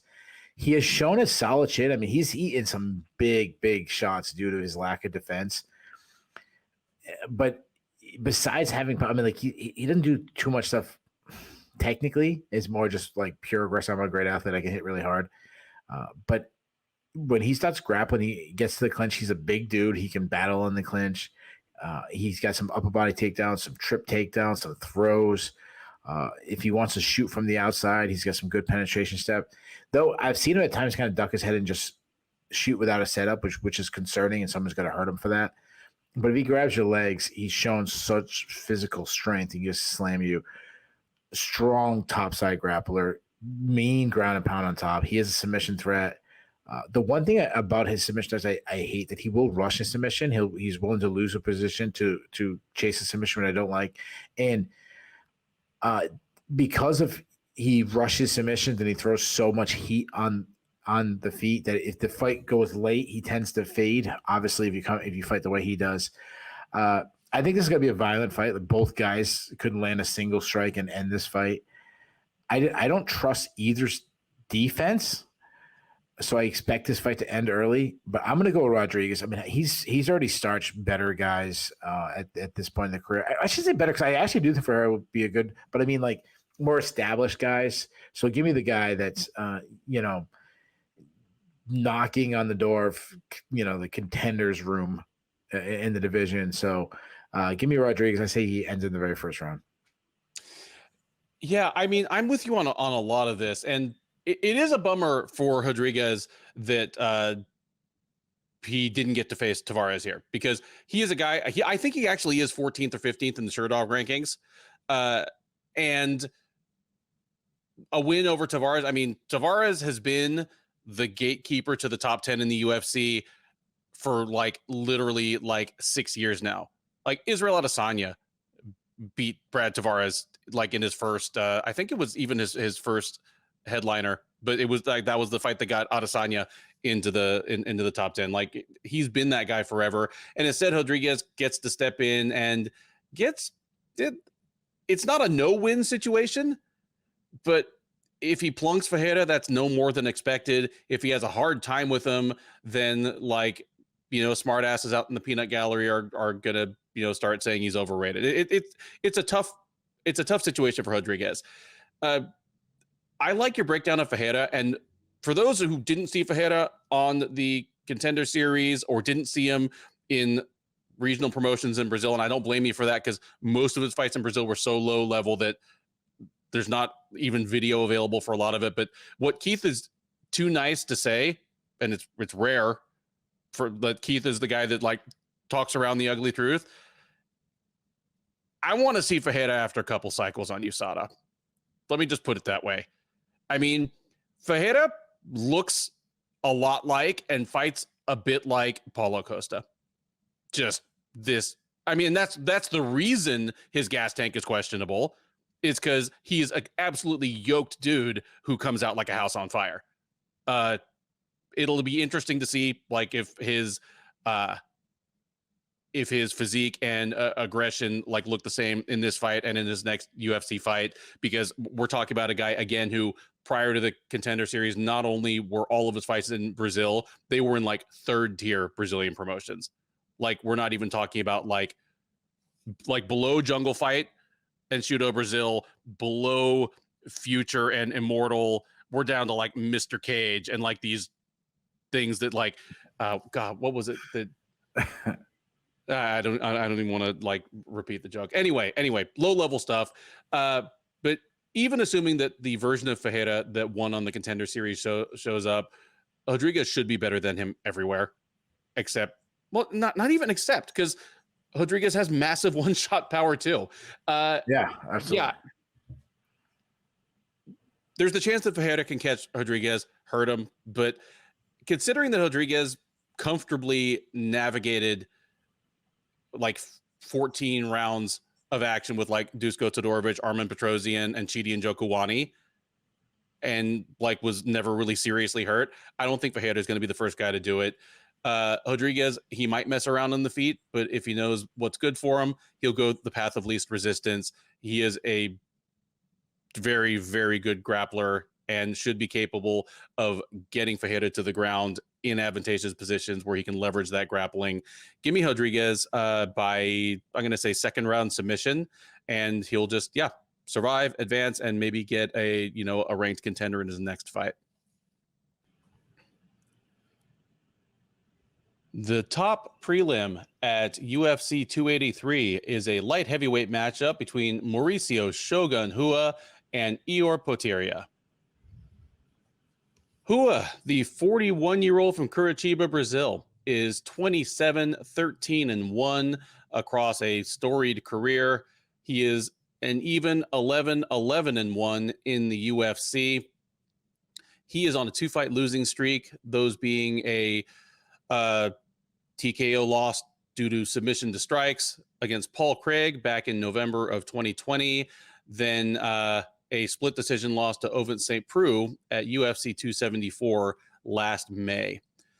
He steps into the cage here in Rio de Janeiro for what is rumored, perhaps hoped by some, will be his retirement fight. And across the cage from him will be Poteria. The 26-year-old Ukrainian is 18-3 overall. He is 0-1 since joining the UFC out of the 2021 season of Dana White's Contender Series. He debuted last July at UFC 277, got knocked out in the second round by Nick Negamariano. Despite that loss, Poteria is a comfortable favorite here. He is minus 200. You can get the living legend at plus 170 if you're so inclined. Keith, I don't know if I've had this rant before on one of our shows or just elsewhere, but Shogun Rua, I mean, obviously he's a legend. He's one of the most beloved fighters in MMA history, but I feel as though he's in danger of being misremembered. I mean, absolutely. For anyone who was a fan at the time, they instantly go to the Pride legend, the 24-year-old phenom, the guy that won the 2005 Grand Prix. This is going to be Shogun's 24th UFC fight. He had 13 fights in Pride. He has almost twice as many fights in the UFC as he had in Pride. And he's one of the greatest light heavyweights of all time. Like Sherdog, we put out our top 10 lists, over the past month or so. he's hold on, forget light heavyweight. He's one of the greatest fighters, regardless of the class. He's one of the greatest fighters of all time. Period. Like, and that's just he has announced this since his last fight to come. Okay, it is official because wow. For what it's worth, MMA retirements. I mean, I mean. Fedor's third last fight is coming up in a couple weeks. Like, But I've seen Lennon skin his last tour like 12 times. Yeah, like,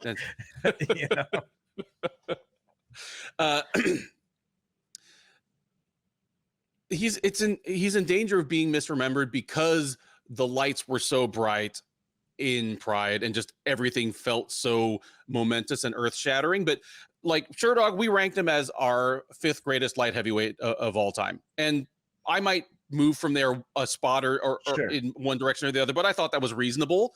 And that's the glamour division of MMA. Yeah, that's the glamour division of MMA. Yeah. Like that put him behind Vanderlei, Chuck, Cormier, and Jones. Like Vanderlei, Chuck, Cormier, and Jones. Okay. So Cormier was number 2? Yeah. Cormier is tough to rank because half his career is it's him and Couture are both tough to rank because half their careers are in different weight classes. Yep. But yeah. Here's the thing about I'm sorry to interrupt you. You know who should be way up there too? The guy we got in the main event. I'm not talking about Jamal Hill. Yeah, absolutely. Especially if he wins. Especially if he wins again. Yeah.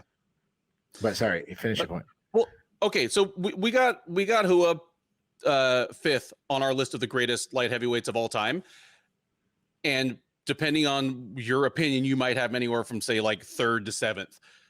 If you cut off his career, if you started his career when he got upset by Forrest Griffin in his UFC debut, and a ton of fans, myself included, sort of wrote him off and said, okay, his knees are shot, he's never going to be the same again. Absolutely. If you just take what he did after the Forrest fight, he might still be in the top 15. He's been one of the greatest, and he's been one of the greatest light heavyweights in history twice. The dude has had 2 different careers that standing on their own could each get him into the top 15. And absolutely. If you even just cut him off after he lost the title to Jones, John Jones steps up, beats Shogun. It's a relatively short notice fight. I mean, it's a one-sided, humiliating loss. Rua gets thrashed, taps the mat, and a whole other boatload of fans writes off Shogun there. He's like, okay, the division's moved on. Shogun was a nice story. If you just take what he did after that, it's still pretty respectable. The guy, I mean, you and I will, mention people like Overeem and Arlovsky as people that found ways to stay competitive. There may be nobody ahead of Shogun in terms of making adjustments and staying competitive as your body ages and betrays you. Yeah. I mean, Overeem, Arlovsky, the only other guy, the the guy I would put over Shogun for that is Glover Teixeira. Okay. Because I mean, he's fighting for titles, he's winning titles. Yeah. But he's also been able to keep himself fairly healthy. Like that's one thing I'm always going to remember about Shogun is crazy injuries. In what ifs? What happens if he didn't have these injuries? What where would he be? Would he be number one on this list? Would he be number two on this list? Where, I mean, I know there's a lot of people say, "Oh, pride and steroids," and very well that could be the case too. I don't like accusing people of stuff that I don't know of, but I understand. Like the longer you hang on, the worse it looks. I mean, the way people view BJ Penn, not all people, but a lot of people view BJ Penn. Look at Tito Ortiz. Like people forget that at one time he was considered the pound best fighter in the world. Yep. He was the face of the UFC. He was the bad boy. He was the cool guy instead of like the goofy, idiot. He was like the badass trash talking into MMA and all this. I think a guy like Kazushi Sakuraba at one time, what he was viewed as the Gracie hunter, the one guy that was willing to step up and not only beat the Gracies, but challenge Gracie, but beat the Gracie and beat them all. Yeah. And now viewed much differently after having losses. I don't think he even cracked our top 10. No. Yeah. And one time he would have been he might have been our number one. Yeah. I think you make a good point. I really do. The difference to me is that, Glover is past 40 and he's still fighting at a top level. I mean, a much higher level than Shogun. But sure. Teixeira is the same fighter he was 15 years ago. Like his basic skill set is the same. His approach is the same. Yeah, I think he's definitely a lot more grapple heavy now than he was when he first came on the scene. I mean, he was always a great grappler, but I mean, like it's definitely shifted from being this, pocket boxer to definitely now he still throws into the pocket, but definitely I want to get the fight to the ground, be a topside grappler. But it's more of his ability to sustain damage, learn how to recover, and put himself in the best position to win. Yeah. Agreed. Like there's been a change in emphasis, like I think he's become realistic about his chin and he's like, okay, I can't stand in the phone booth with these guys like I did when I was 29. Yeah. And another reason why I think he's been able to sustain a high level different than Shogun is Shogun, a lot of his game was aggression, explosion, speed. Well, that was never Glover Teixeira's game. No. Even like the peak of, I don't want to say peak because it's peak actually now, but when he first fought John Jones for the title, he was known as this power boxing puncher, biggest person to ever could crack John Jones, and that was exaggerated. He was never that big. I mean, obviously, yes, he has some knockouts, but you know what I mean. Yeah. Like he was never Anthony Johnson. No, well, he was never Shogun Hua. He was never Shogun. Like Shogun's got a lot more one punch power. Yeah, absolutely. But you're right. Like Shogun's game really in the early days ran on explosion and athleticism. I mean, the guy before his knees blew out that was doing like these flying stomps where he like cleared the cage ropes by a foot. That ain't him anymore. Like that guy is 2 generations of Shogun in the past. This is like Shogun like 3, not even 3.0. There's like 3.5 where the wheels have finally fallen off. And I'll say this: if you're someone who's never experienced, because we're both old men, you know, if you're someone who didn't grow up this way, you started watching during the Connor era and everything like that. I'm not one of these guys who look down on people like that. Like, no, we all started sometime. I mean, I envy you because you can go watch a Shogun Hua highlight reel from Pride for the first time and get your mind blown like I did in like 2004. Yeah, he is one of the most entertaining fighters ever. Yes. He was like adjusting, not the eat the shots, but like that, like caution to the wind. I'm throwing everything, and you want to be entertained. Just put up Shogun Hua Pride highlights, and you'll see what we're talking about. And doing that while blowing through the best fighters in the world in at least at the top, one of the best weight classes. Yeah. Like what he did to Quentin Jackson. Yeah, crushing Overeem, Arona, Jackson. Yeah. I always give Arona a pass because he did have a war with Vanderlei right before that. Yeah. But still, like he's Shogun's the man. I don't know anybody who doesn't like Shogun. Somebody's been around this long. Like you always have like somebody like, oh, I can't wait to see it. Like I don't know anybody who doesn't like Shogun. No, that's something that he and Teixeira have in common. Like if you don't like him, something's wrong with you. Like exactly. Yeah. Anyway, I mean, so you straightened me on that. This is officially his retirement fight. I know he'd made noises about it. It against all odds, it is in Brazil. You know, we had that ongoing civil unrest there. There was reason to believe this thing might, dude. If this thing had happened in the Apex, can you imagine just how shitty that would be? Oh God, Glover Teixeira in the Apex, Shogun in the. Oh, I'm so glad. Yeah, I'm so especially glad. if Shogun wins. If Shogun gets a knockout, which he could. This is the opponent that he could. Yeah.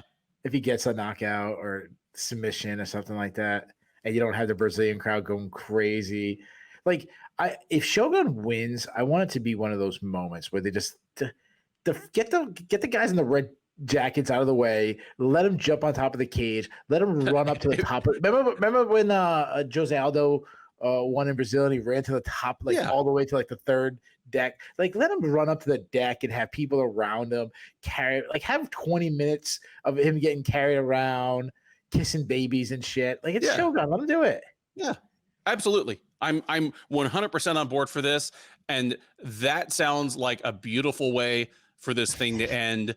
The question is how it's really going to end. And for who Shogun is, the UFC has to strike a balance.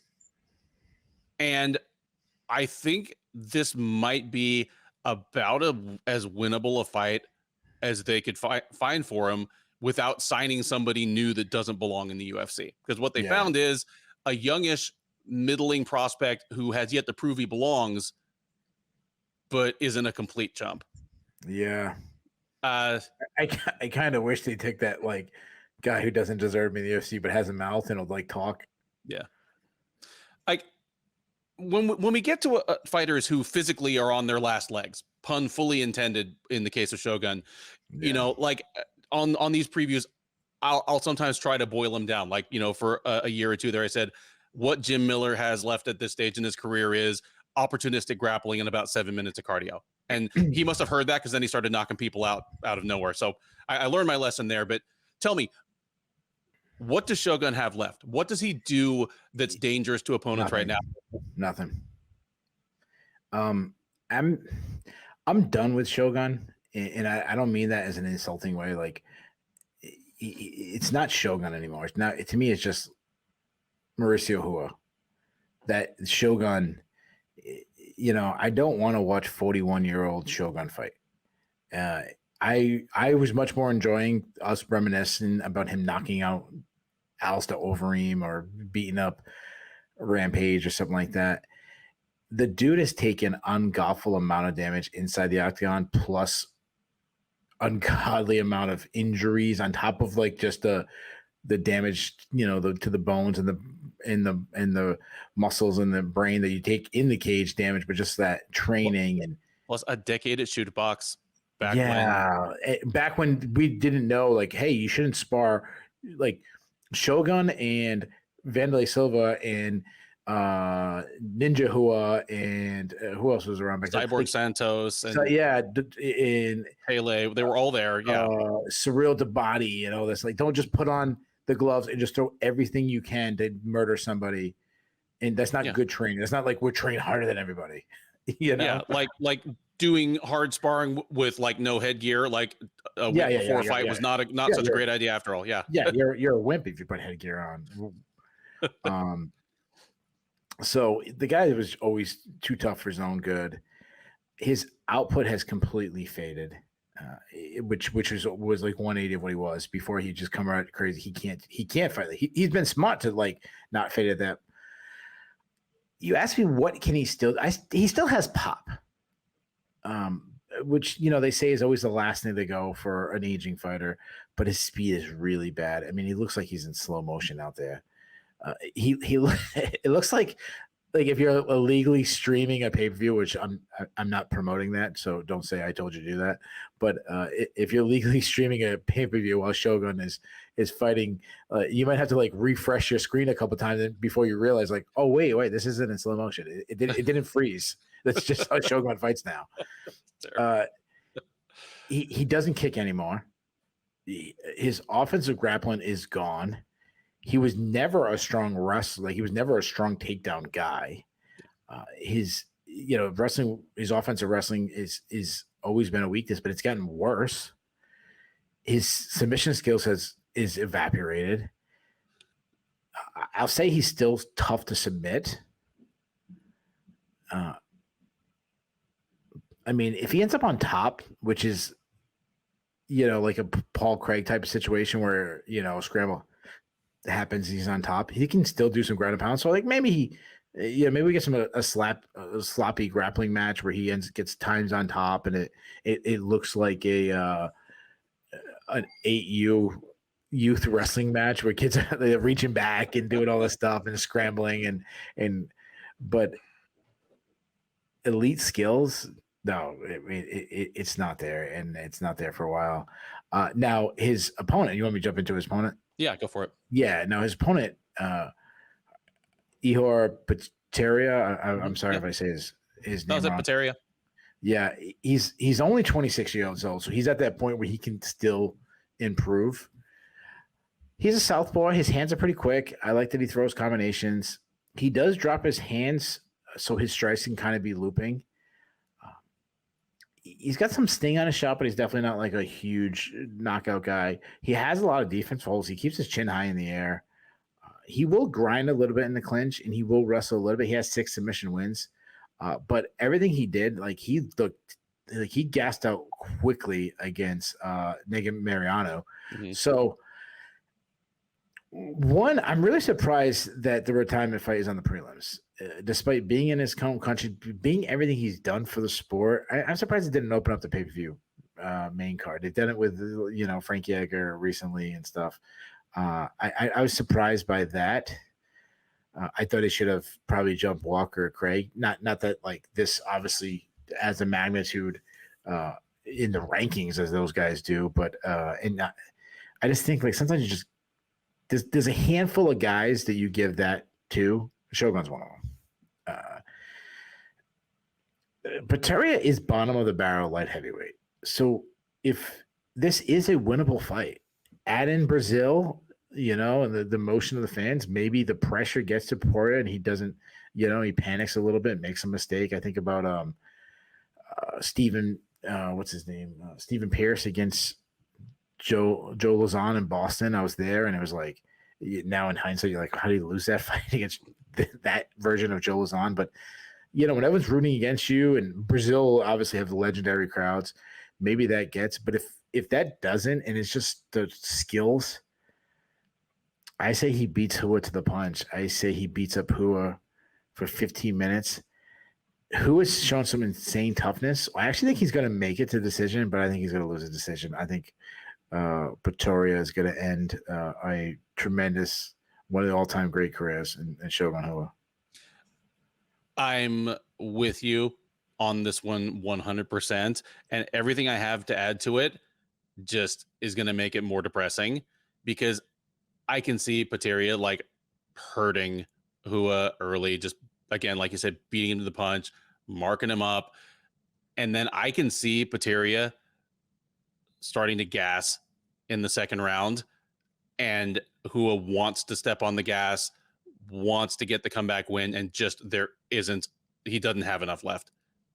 And it just ends up being kind of a depressing and dispiriting decision loss for Hua. Because I thought about this. I was like, when is the last time Shogun Hua looked good enough that I would have felt comfortable taking him to beat Potieria? I'm like 2018 when he knocked out Tyson Pedro in the third round, because Pedro, and it wasn't going good for him at first. I saw that fight kind of like I see this one going, but Hua had enough to be able to step on the gas in 2018 and finish. I mean, Pedro's looked better since he's been back, but I mean, he was a marginal fighter in 2018. That's Potieria, and this time Hua's just not going to have enough to come back and win this. I'm not happy saying it, but we'll talk about it on the recap if that's how it happens. And if he wins, then we'll just both be like praying that the retirement sticks, and he's not in the press conference and like, I could do this for another 5 years. It'd be good. But it's his last fight. He just goes, F it. I don't care what you son. It's my last fight. I don't care. Spend me all you want. And just juices to the gills. Just gets that special horse meat, and he just goes it down. He's got like these big lats and stuff. He looks like a Brazilian Brock Lesnar or something. Like, I don't care. I don't care. I'd love to see it. The 5-fight main card of UFC 283 opens up with a light heavyweight matchup between Paul Craig and Johnny Walker. Craig, the 35-year-old Scot, is 16-5-1 overall. He's 8-5-1 in the UFC. He is coming off a loss. He dropped a unanimous decision to Volkan Oezdemir at UFC London 2 back in July. Prior to that, he had won 4 in a row over Gaji Murad Antigulov, Shogun Rua, Jamal Hill, and Nikita Krylov to propel himself, at least into the outer reaches of the light heavyweight top 10. He'll be looking to reestablish his position there against Walker. The 30-year-old Brazilian, by way of Scotland, by way of Ireland. I guess this fight is sort of Scotland versus Ireland. Anyway, he's 19-7 overall. He is 5-4 since joining the UFC out of the first season of Dana White's Contender Series Brazil. He won his last outing. It was a first-round submission of Iwan Kutalaba at UFC 279 in September. Prior to that, he had lost back-to-back fights against Thiago Santos and Jamal Hill. Odds on this one, favor Walker. He is -190. Craig +160. Keith, these to me are two of the harder fighters to place in the light heavyweight division based on their resume, based on their output over the last 2 or 3 years. But to me, Craig still feels like an overachiever. Like at 35, I don't think he's adding new wrinkles to his skill set anymore. Like I do think he's a better. Yeah. I think he's a better striker than he was 5 years ago, but he's not a plus striker. He's just not as much of a minus. Like, at one point it was a joke, like what a formula it was. He was just like, he's going to get his ass kicked on the feet for like 3 rounds and then pull off a submission in the third round. That's changed. I think to a certain extent well, here's the thing. Like beating up the ghost of Shogun Rua even in 2020 is nothing to write home about. But against Jamal Hill, everyone remembers like the gruesome arm break and that terrible ref being so slow to stop it. But the other half of the story is that he was doing okay on the feet against Jamal Hill, a guy who is in our main event tonight fighting for a title, and striking is his strong suit. I mean, he has improved. He's still slow. He's still a defensive liability on the feet, but he's become more well-rounded. But at any rate, my point is, I don't think he's improving. It's like my second grade is handwriting improved from since first grade. Yes, that is exactly what it's like. And it's not like I'm the first one to come to this conclusion, but I'm done waiting for Johnny Walker to turn a corner. There's a certain there's a certain fallacy to thinking and fans of any sport, but especially like an individual sport like combat sports are, that if somebody is relatively young and has great gifts in one regard, then with the passage of time, they're going to get better at the rest of the stuff. Like, a few more fights and bang, Ludwig will be okay on the ground. Never okay on the ground. Eric Silva will be a contender one day. He just needs to, just needs a few years to develop. He's like 37 years old and, people somewhere are still saying that. Johnny Walker to me reminds me a little bit of like a light heavyweight Heath Herring. Because Heath Herring at one point, I was like, this is a guy who he's huge. He's like, a big heavyweight, but he's like very athletic and coordinated for his size. But he just seems like really wild and undertrained and unprepared. But as soon as he gets that under control, I mean, he's already proven he can hang with the best in the world.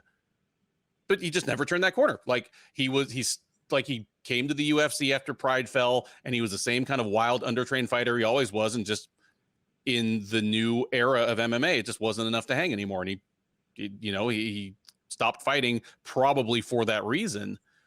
That's what Walker feels like to me. Like when he got to the UFC and he like just started knocking people out left and right, I was like, okay, he's wild, but with his physical tools, he just needs to settle down, and this guy will be a contender. And I just don't think he's ever going to settle down.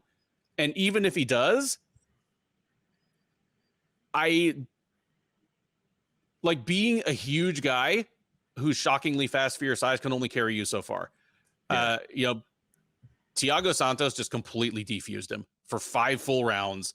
Like, despite the fact that Santos is older, smaller, on bad knees, just like he stymied Walker just by being a better fundamental like kickboxer. He beat Ivan Cutelaba because Cutelaba is also a wild man with terrible fight IQ. But aside from that, he would have been on a 5-fight losing streak if not for that horrible like finish against Ryan Spann.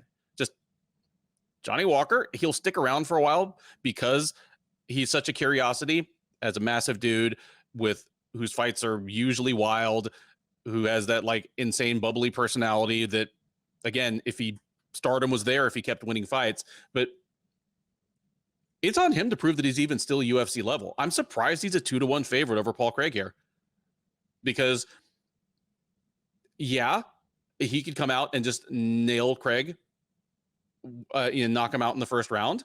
But if he doesn't, all the other advantages go to Craig. Like, Craig is almost as big and physically strong. He has a better gas tank. He has far better fight IQ. I'm going with the upset here, and I'm not even feeling that shaky about it. Like, give me Paul Craig probably he might lose a back and forth first round, but just to start pulling ahead in the second and going forward, give me Paul Craig by decision here, but a late submission wouldn't shock me either. Craig wins over an increasingly tired Johnny Walker who has no ideas left in the third round. Yeah, so for a fight that doesn't really interest me, because I feel like both guys are what they are at this point. It also is brilliant matchmaking because it's so wild and crazy. It's such a, you know what I mean? Like, good for the UFC to make this matchup. Johnny Walker looks like a super heavyweight out there. He's the biggest dude in the world. It's insane how he makes the weight. Very athletic, very explosive. You mentioned he can fight like a maniac, crushing power. It has like spinning shit for days, flying knees. I am worried about his chin. Jamal Hill knocked him out in beautiful fashion. Corey Anderson did the same. He's a weak offensive wrestler. He's a weak defensive wrestler. He makes things worse because he tries to stop takedowns by throwing those Travis Brown elbows. I think like Ivan Cutelaba took him down really quick, but he did finish Ryan Spann with those. And obviously because of those size and the power, it can have big effects. Now, if he's on top, he has these long arms where he can land these really hard ground and pound, like even through the guard. So that's like probably his best position if it hits the ground. He did submit Ivan Cutelaba in his last fight. You got to give him that. But I go back to the fight against Nikita Krylov where he gassed out really bad. Paul Craig, you were so hold on. Yeah, he's really big. He's not as big as Walker, but he's also one of these really big light heavyweights. But we view his striking much different. He has no power in his hands at all. He just arm punches. His stand-up against Volkan Ozdemir was embarrassing. He's basically just this long-range kicker where he can, but even his kicks I don't like. He doesn't set him up. He's open to be blasted. I think his boxing is pretty much non-existent. He is to me, like seeing his striking is pretty. Yeah, I'm sure it has, but to me, it's like you're coaching a kid's basketball team, and the big team comes in town, Central or something, and you play them, and it's, the score was 50-4, and the next time you play each other is like 48-7. You're like, hey, we're making improvements, That's kind of feel like I think his boxing is terrible. He's a poor athlete. He's too easy to hit. He keeps his chin really high in the air, and he's taken a lot of damage over the years. Yeah, he's good on the ground, but he's not a strong wrestler. I mean, we've seen that. His best bet is if Walker does something stupid like a flying knee and he catches him and takes him down, or Walker does a spinning thing and knocks himself down. And then he could work his thing, but shoot and pull guard or Imanari roll. That's another way. Like that's things he'll do to get the fight to the ground. I mean, he grabbed Ustamir and pulled him up into the mount position, but he is a submission threat. We've said this in the past. He's like a throwback to Hoist Gracie, and where somehow guard is like the dangerous position with him, where you being in a guard is he's scary. I guess he can get subs from everywhere, and he can lose every minute of a fight and find a way to get a submission. So I feel this is the most predictable fight on the card because it's gonna one or two things gonna happen. I shouldn't say one or two, but most likely Walker just lands a big haymaker on Craig, where Craig is just chin high in there and just knocks him into next week, or Craig submits him pretty quickly. And I'm guessing both happens. So I say Walker lands a big shot, goes in for the kill to hurt Craig, and then Craig catches a submission while he's getting blasted with ground and pound, like an armbar or something. So give me Craig by first round submission. There you go. While we differ on the particulars, that's 2 picks for the nearly 2-1 underdog, Paul Craig, to get it done in the main card opener. Next up, we have a couple of former flyweight title challengers looking to prove they still belong in the title picture. It is Jessica Andrade and Lauren Murphy.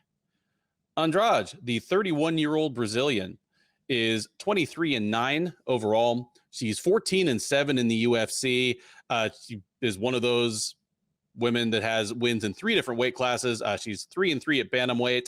She is 7-3 at strawweight, where she, of course, won a title, and she is 3-1 at flyweight. She is on a 2-fight win streak, those being a first-round knockout of Cynthia Calvillo all the way back in September of 2021, and a first-round submission of Amanda Lemos at UFC Fight Night 205 in April of 2022. That was a standing arm triangle choke that made a lot of people's submission of the year lists. She'll look to make it 3 in a row and perhaps book a return engagement with flyweight queen Valentina Shevchenko against Murphy. Murphy, the 39-year-old Alaskan by way of Houston, is 16-5 overall. She's 8-5 in the UFC. She is 7-2 at flyweight. She had her own shot at Shevchenko's title at UFC 266 back in September of 2021. She took a one-sided drubbing and ended up being TKO'd in the 4th round. She bounced back from that last July, spoiling Miesha Tate's flyweight debut via unanimous decision. That was at UFC on ABC, Ortega versus Rodriguez. Odds on this one? Tell you what, Keith, take a guess what the odds are on this fight. Andrade's going to be a huge favorite. It's going to be bigger than I think because you're asking me that. Lauren Murphy is historically not given enough credit for how good she is. Negative 400 for Jessica Andrade. I'm going bigger than I would have set the line at. The odds, I'm taking a median of 10 or 12 decently respectable sides. Andrade minus 500, Murphy plus 350. Oh, geez. And I understand.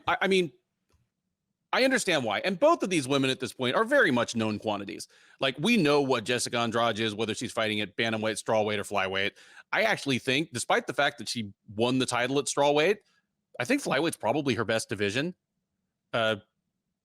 It seems to strike the best balance between her feeling comfortable with her gas tank and still being able to leverage just that incredible strength and power and explosion that she has. Where she's also in a really tough situation because she's lost to the champion in both weight classes. Yes. I mean, we'll talk about this on the recap, but if she wins, a lot of her title chances kind of depend on what happens in the traffic ahead of her in both divisions.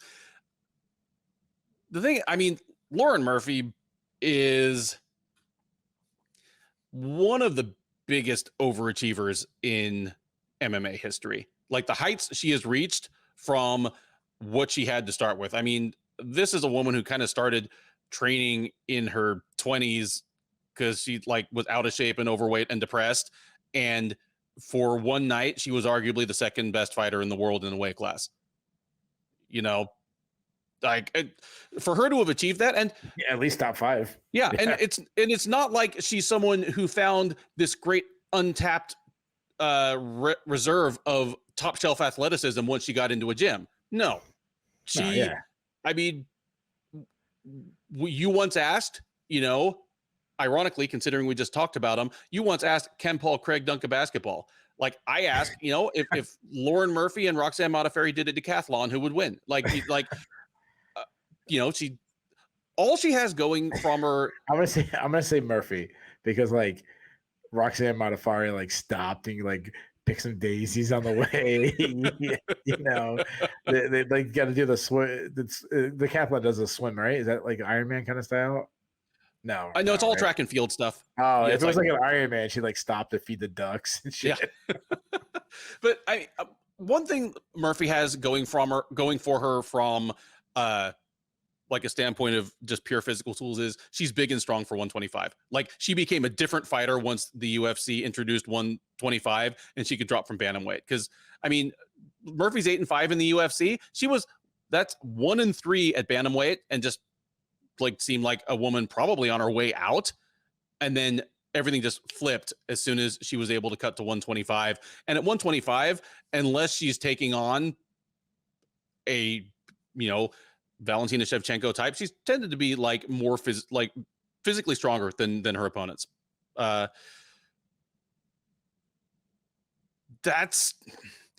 beyond that, I mean, she's kind of slow. I mean, she makes up for it with like pretty good striking fundamentals, but like slow on her feet, slow hands.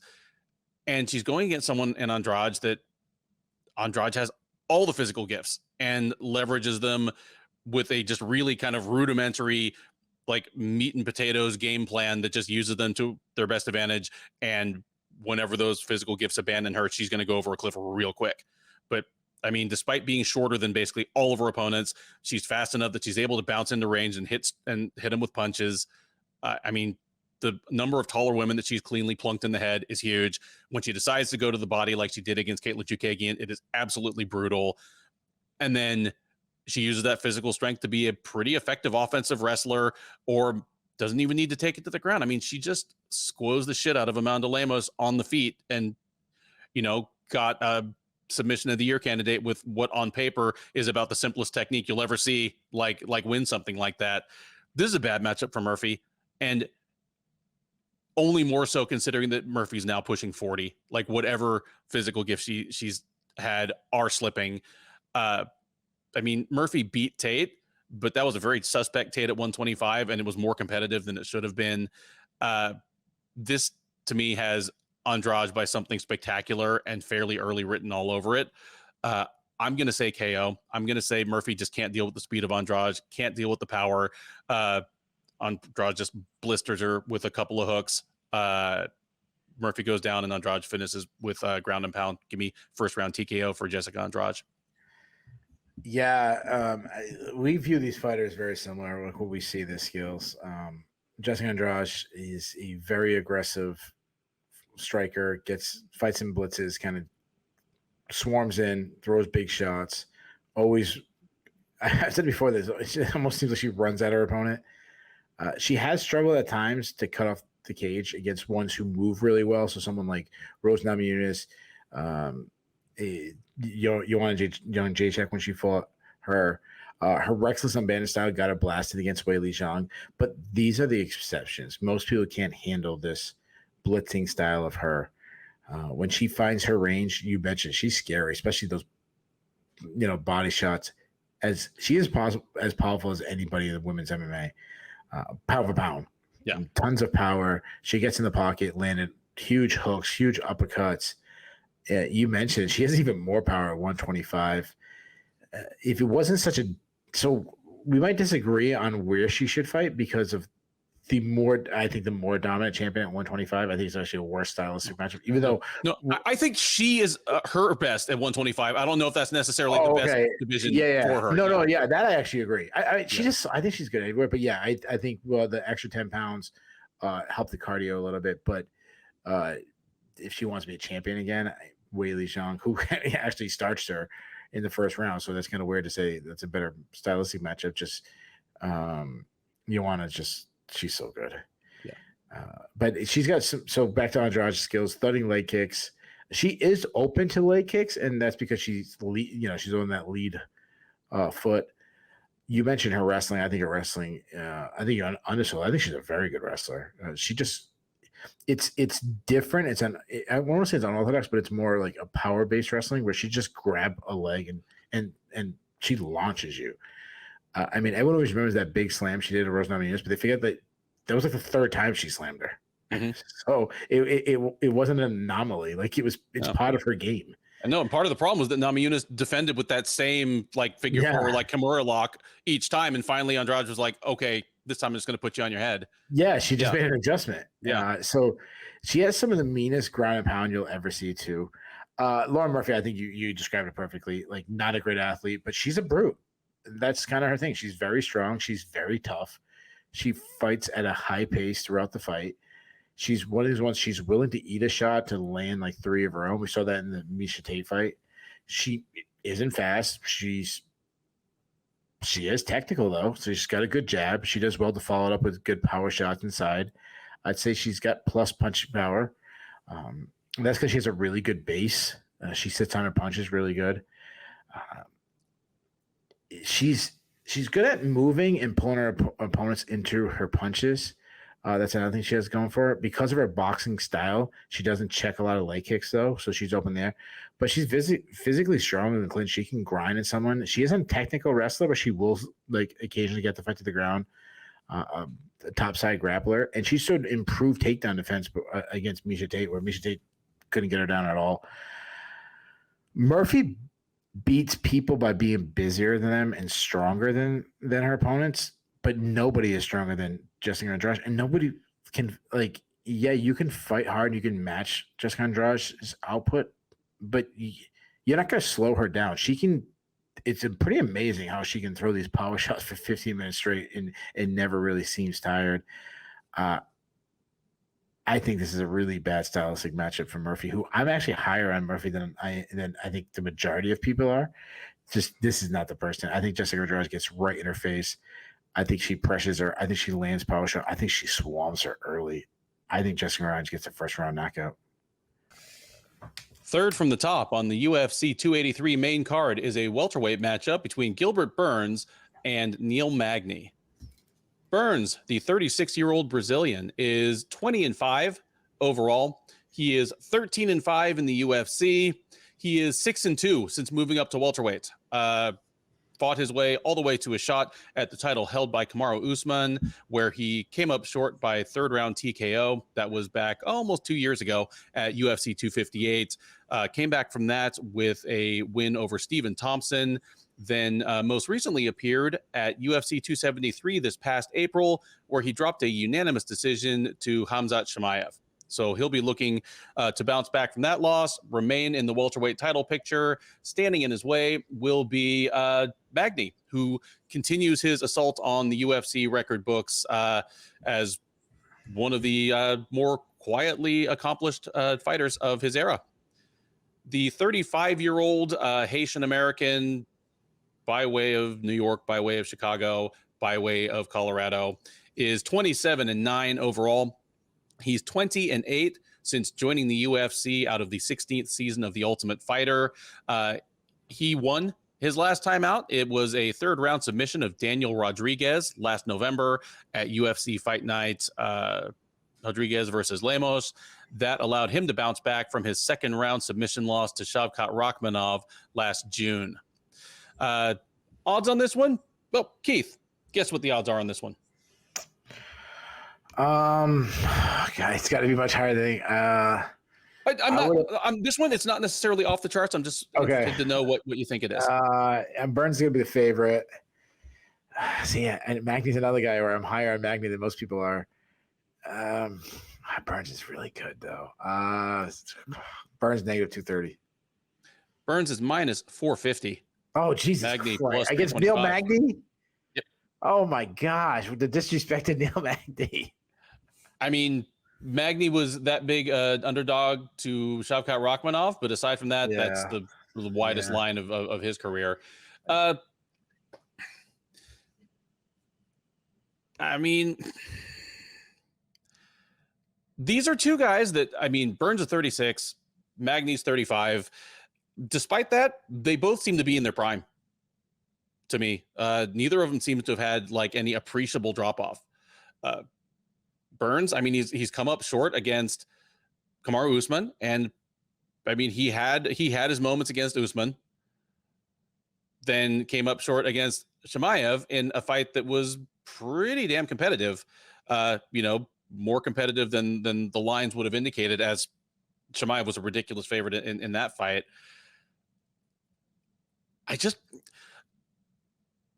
I feel as though Gilbert Burns is a top 5 fighter, still like trying to prove that he still belongs, whereas Magny's more like a top 12 fighter trying to prove he still belongs. And I think a lot of the things that Burns does well, like, translate well to beating Magny. Like, I'm not saying I agree with that huge line, but when you look at the people that have like really run through Magny, it's either people with a substantial advantage in like hand speed and power, your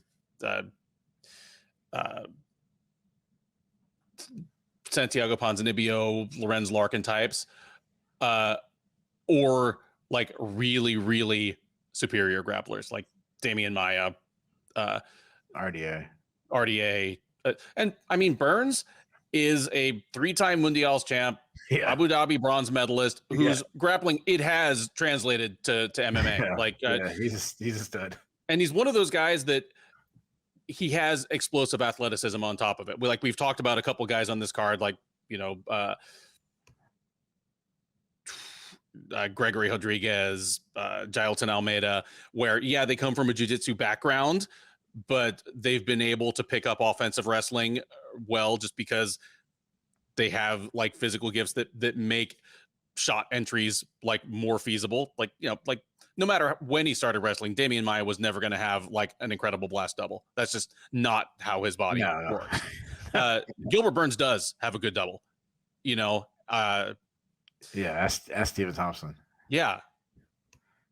Man, remember when we thought Stephen Thompson was untakedownable, and then all of a sudden, like, he just turned 36, and all of a sudden, like, it's like no, he fought Tyron Woodley. Yeah, that's what it was. I mean, Magny does so many things well, and we've talked about it a ton. I'll turn the granular stuff over to you, but just, for a tall, skinny guy, surprisingly good wrestler, really good in the clinch, has become a very solid boxer. But this fight just seems, for me, like, as good as I think Magny is, I think Burns is going to like end up winning in some sort of shocking and spectacular fashion that's going to make it look like the gap between them is greater than it is. But give me Burns to like maybe hurt Magny on the feet, take him down, and then like really roll over him on the ground. Give me Burns by like second round submission after what was a competitive fight up to that point. Yeah, this is a really good fight.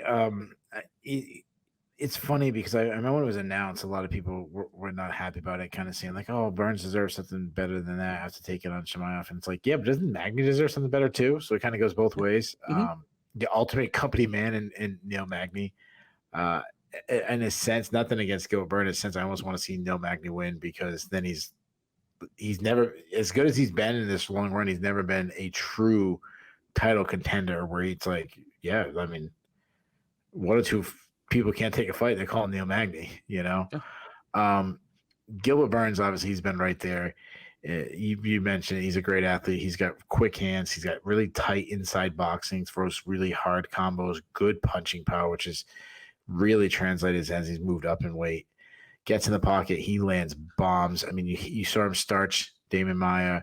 He hurt Usman in their fight, almost won the title because of his power. Hurt Chimaev, like, in a really fun war, but he had Chimaev stung a bunch of times. But he wants to be the bull, and we've seen it. Like Chimaev put some pressure on him a little bit. Also, Alexei Konchenko, going back to that fight, he had some success by pushing Burns back. He also got backed up by David Maia, which I don't like. He struggles with the defensive a little bit. Usman jabbed him up a little bit, so did Chimaev.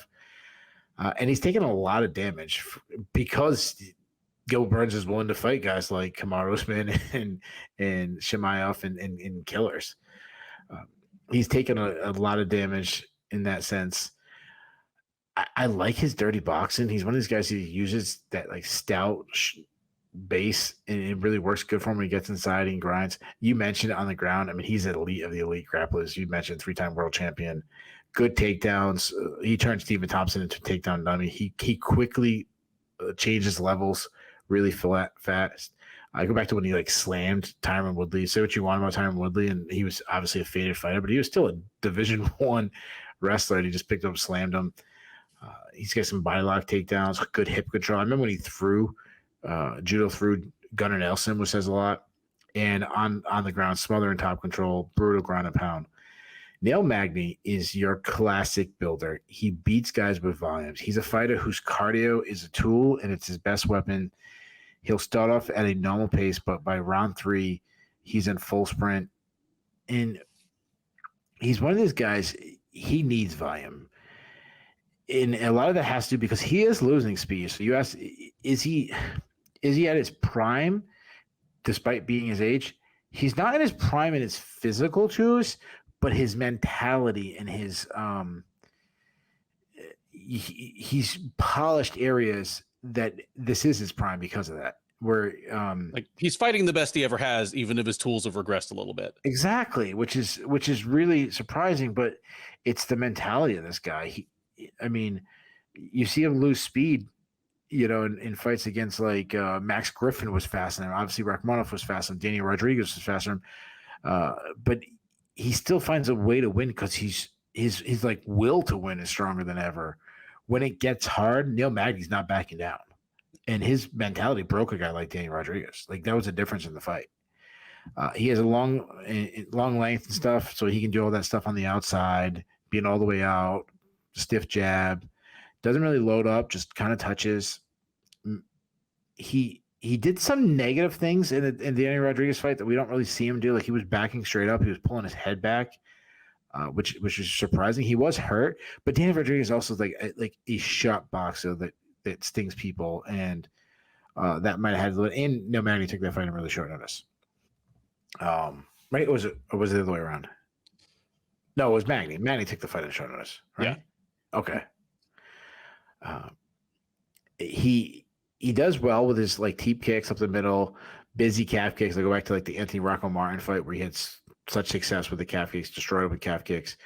But what I love about Neil Magny is he really understands range. When his opponent gets into that boxing range where Magny no longer has this huge advantage, that's when Magny starts initiating the clinch. Then he starts using his side on the inside. So he like almost forces a guy who doesn't want to fight on the inside of them to have to stand the outside in his kicking range where Magny has success there too. Because when you get inside, he just grab you, wear on you. I love his step-in knees. I like that he kind of turns everything inside in that range. Slicing elbows, he'll throw elbows in there. And then when he gets in the clinch position, elbows, knees, shoulder strikes, always constantly making you work.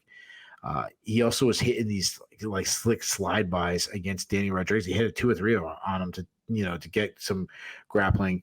He's a good offensive wrestler. We saw in his last fight, he took a guy like Danny Rodriguez, who's kind of had a pretty stellar takedown defense. He took Danny Rodriguez down 5 times and was relentless on the mat returns. Don't know how many times Danny Rodriguez got back up. Magny found a way to return him and kind of break him that way.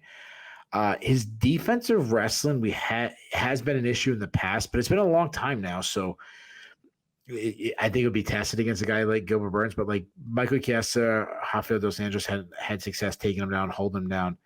Again, it's been a long time. And Rakhmonov, but that guy is such an exception to the rule. And then Magny, because he has those long arms, if you make a mistake, you shoot on him something, he can lock in a Darce choke or guillotine or something like that. So as far as prediction goes, I love this fight. I'm such a fan of Neil Magny, but I'm also a huge fan of Gilbert Burns. I am going with Burns in this one. Size has never been an issue for Burns, despite Magny being the biggest fighter that he's ever going to face. He just stays in people's faces, and more importantly, he's really smart. He showed, despite having power in his hands and hurting a guy like Kamaru Usman, he remembers his bread and butter is his ground game. When he went against Stephen Thompson, he went to his ground. I haven't seen Magny be able to stop takedowns or something like that. So I say Burns lands some good shots in the feet. When Magny's looking to clinch, Burns is getting takedowns, does it for 15 minutes. I say Burns wins the decision. All right. The co-main event of UFC 283 is a flyweight title fight and unprecedented in UFC history, fourth meeting between Deiveson Figueiredo and Brandon Moreno. The champ, Figueiredo, 35-year-old Brazilian, is 21-2-1 overall. He's 10-2-1 in the UFC. He is 1-1-1 in his last three fights, all three of which have been against Moreno. Their first meeting at UFC 256 in December of 2020 was a majority draw. They met again in June of 2021, where Moreno finished him by third-round submission. And they met for the third time at UFC 270 a year ago, where he defeated Moreno by unanimous decision. The challenger, Moreno, 29-year-old Mexican, is 26-2 overall. He is 8-3-2 in the UFC. He, of course, has that trio of fights with Figueiredo, but unlike Figueiredo, he has fought again in the interim. He fought Kai Kara France at UFC 277 last July, finishing him by third-round TKO. The historic fourth meeting between these two, finally clearing the logjam in the men's flyweight title picture, hopefully, presumably, barring something weird. Odds are close, but Moreno just the slightest of favorites. I don't see any reputable outlet where you can get either of them at plus money. Most of them, it's Moreno around -115, Figueiredo around -105. So about as close to even money as you can get. That may fluctuate throughout the week. Keith, we have 11 rounds, like 10 and a half, 11 rounds worth of action of these two against one another. They've made adjustments between fights. I mean, there's a reason their three fights have had three different results, but all of them have been competitive. They've all been great fights, which is why, while I think everybody wants things to kind of move along, nobody's complaining too hard because it's not like they've had three terrible fights. They've had three great fights.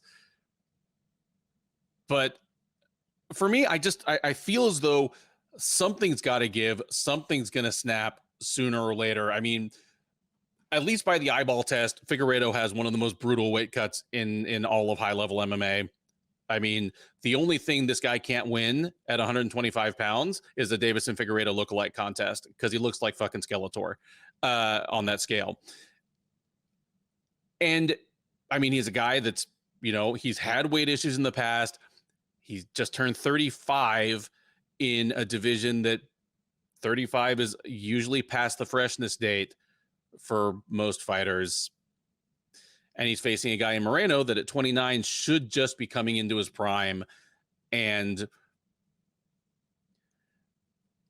I don't know, like I'm definitely going to flip it to you for the X's and O's here. But I expect nothing other than another just nip and tuck, super close, very entertaining fight. But just based on age and physicality, these guys should be on two slightly different trajectories. I expect Moreno to be a little better than he was, 6 months ago when he fought Kai Kara France and blasted him, let alone a year ago when he last fought Figueiredo and lost a very close decision. Whereas I expect Figueiredo to have slipped at least just a tiny bit. For that reason, I'm going with Moreno in this one. Give me Moreno by decision in probably another classic. Yeah, I mean, these guys are incredible. I keep thinking about, like, I always wanted the division to move on because there's so many other great flyweights, a lot of guys who deserve it. But I think we're gonna think back like 10 years from now, 15 years from now, when these guys are retired, and we're gonna miss these guys fighting each other because of we're gonna be like, damn, why didn't we appreciate that more? This is skill wise, two of the most skilled fighters in the history of the UFC. I mean, this could be like, if you're a boxing fan, this is Sugar Ray Leonard versus Marvin Hagler or Roberto de Moran or something like that. Like, we should really appreciate it, because there'll be a time. I think there's going to be people 20, 25 years from now who are envious that we got to watch these guys in the prime, not knowing who wins. Like, we know who won between Sugar Ray Leonard and Roberto Duran in their matches and this and that. Like, because to me, they're both legends in the sport. Okay, I shouldn't say legends, but like just awesome. I mean, they're legends in this division. They're gonna. I mean, and like, it has all like other elements, ingredients of a great rivalry as well. Because, like you said, they're two of the most skilled fighters in the sport at any weight, any gender, any division, any promotion. They're both very physically gifted fighters, but stylistically they're different. And their contrast has made for some great fights. And then they have such different personalities. Like, Figueiredo is just like the intense, he tries like, to be guy with a chip on his shoulder. Moreno is like the lovable guy. Where there's videos out there on YouTube of like other fighters' moms saying that like Brandon Moreno is like their favorite fitter. He's playing with Legos, and he's being like he's a super nerd. I almost feel like this should be a main event. Like, the last time Lacerda flyweights never. I mean, when was the last time a flyweight got a main event? Well, I mean, when there's multiple title fights on a UFC card, it's the biggest fighters, the smallest fighters, the women. Like, it's just unless the woman's Ronda Rousey, like or Conor McGregor or something like that. It's rare for the smaller guy to get the bump. I just feel like what they've been able to put on for us should be, and it's 1-1-1. I mean, for them to fight a fourth time and basically make a pickup fight should tell you everything you need to know. Yes, of how spectacular, Figueiredo,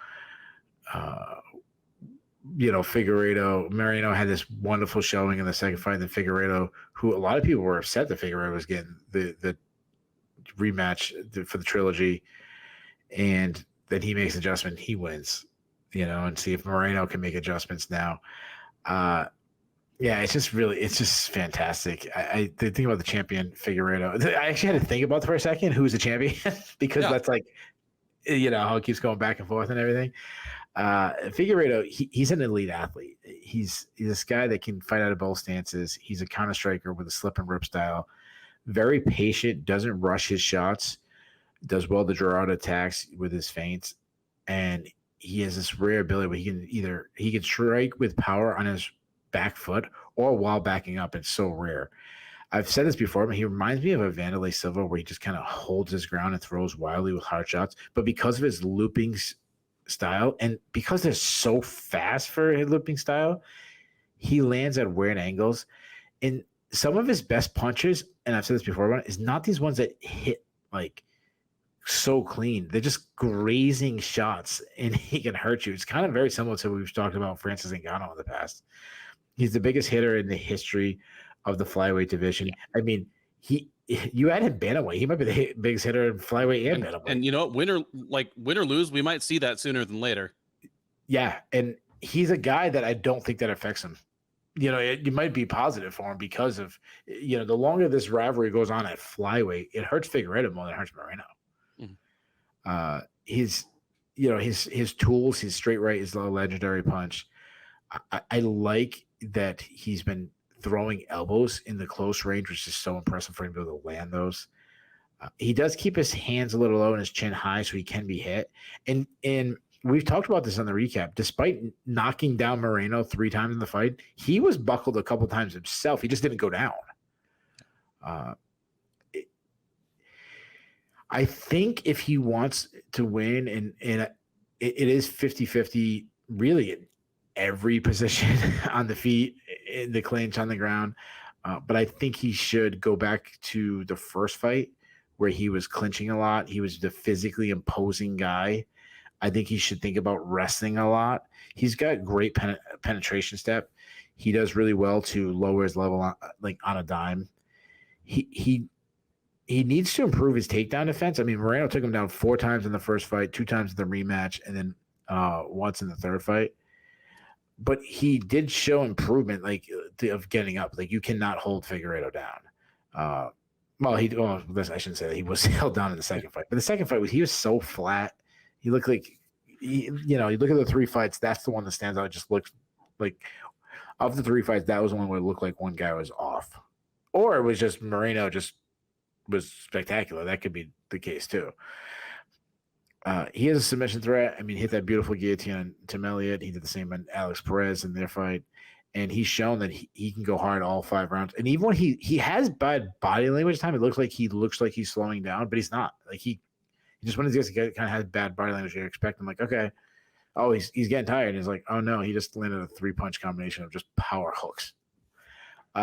Moreno, on the recap yesterday, we talked about Basharat on the recap and just being this complete martial artist. Moreno is very similar. It doesn't have a really glaring hole anywhere. He's just a perfect blend of everything.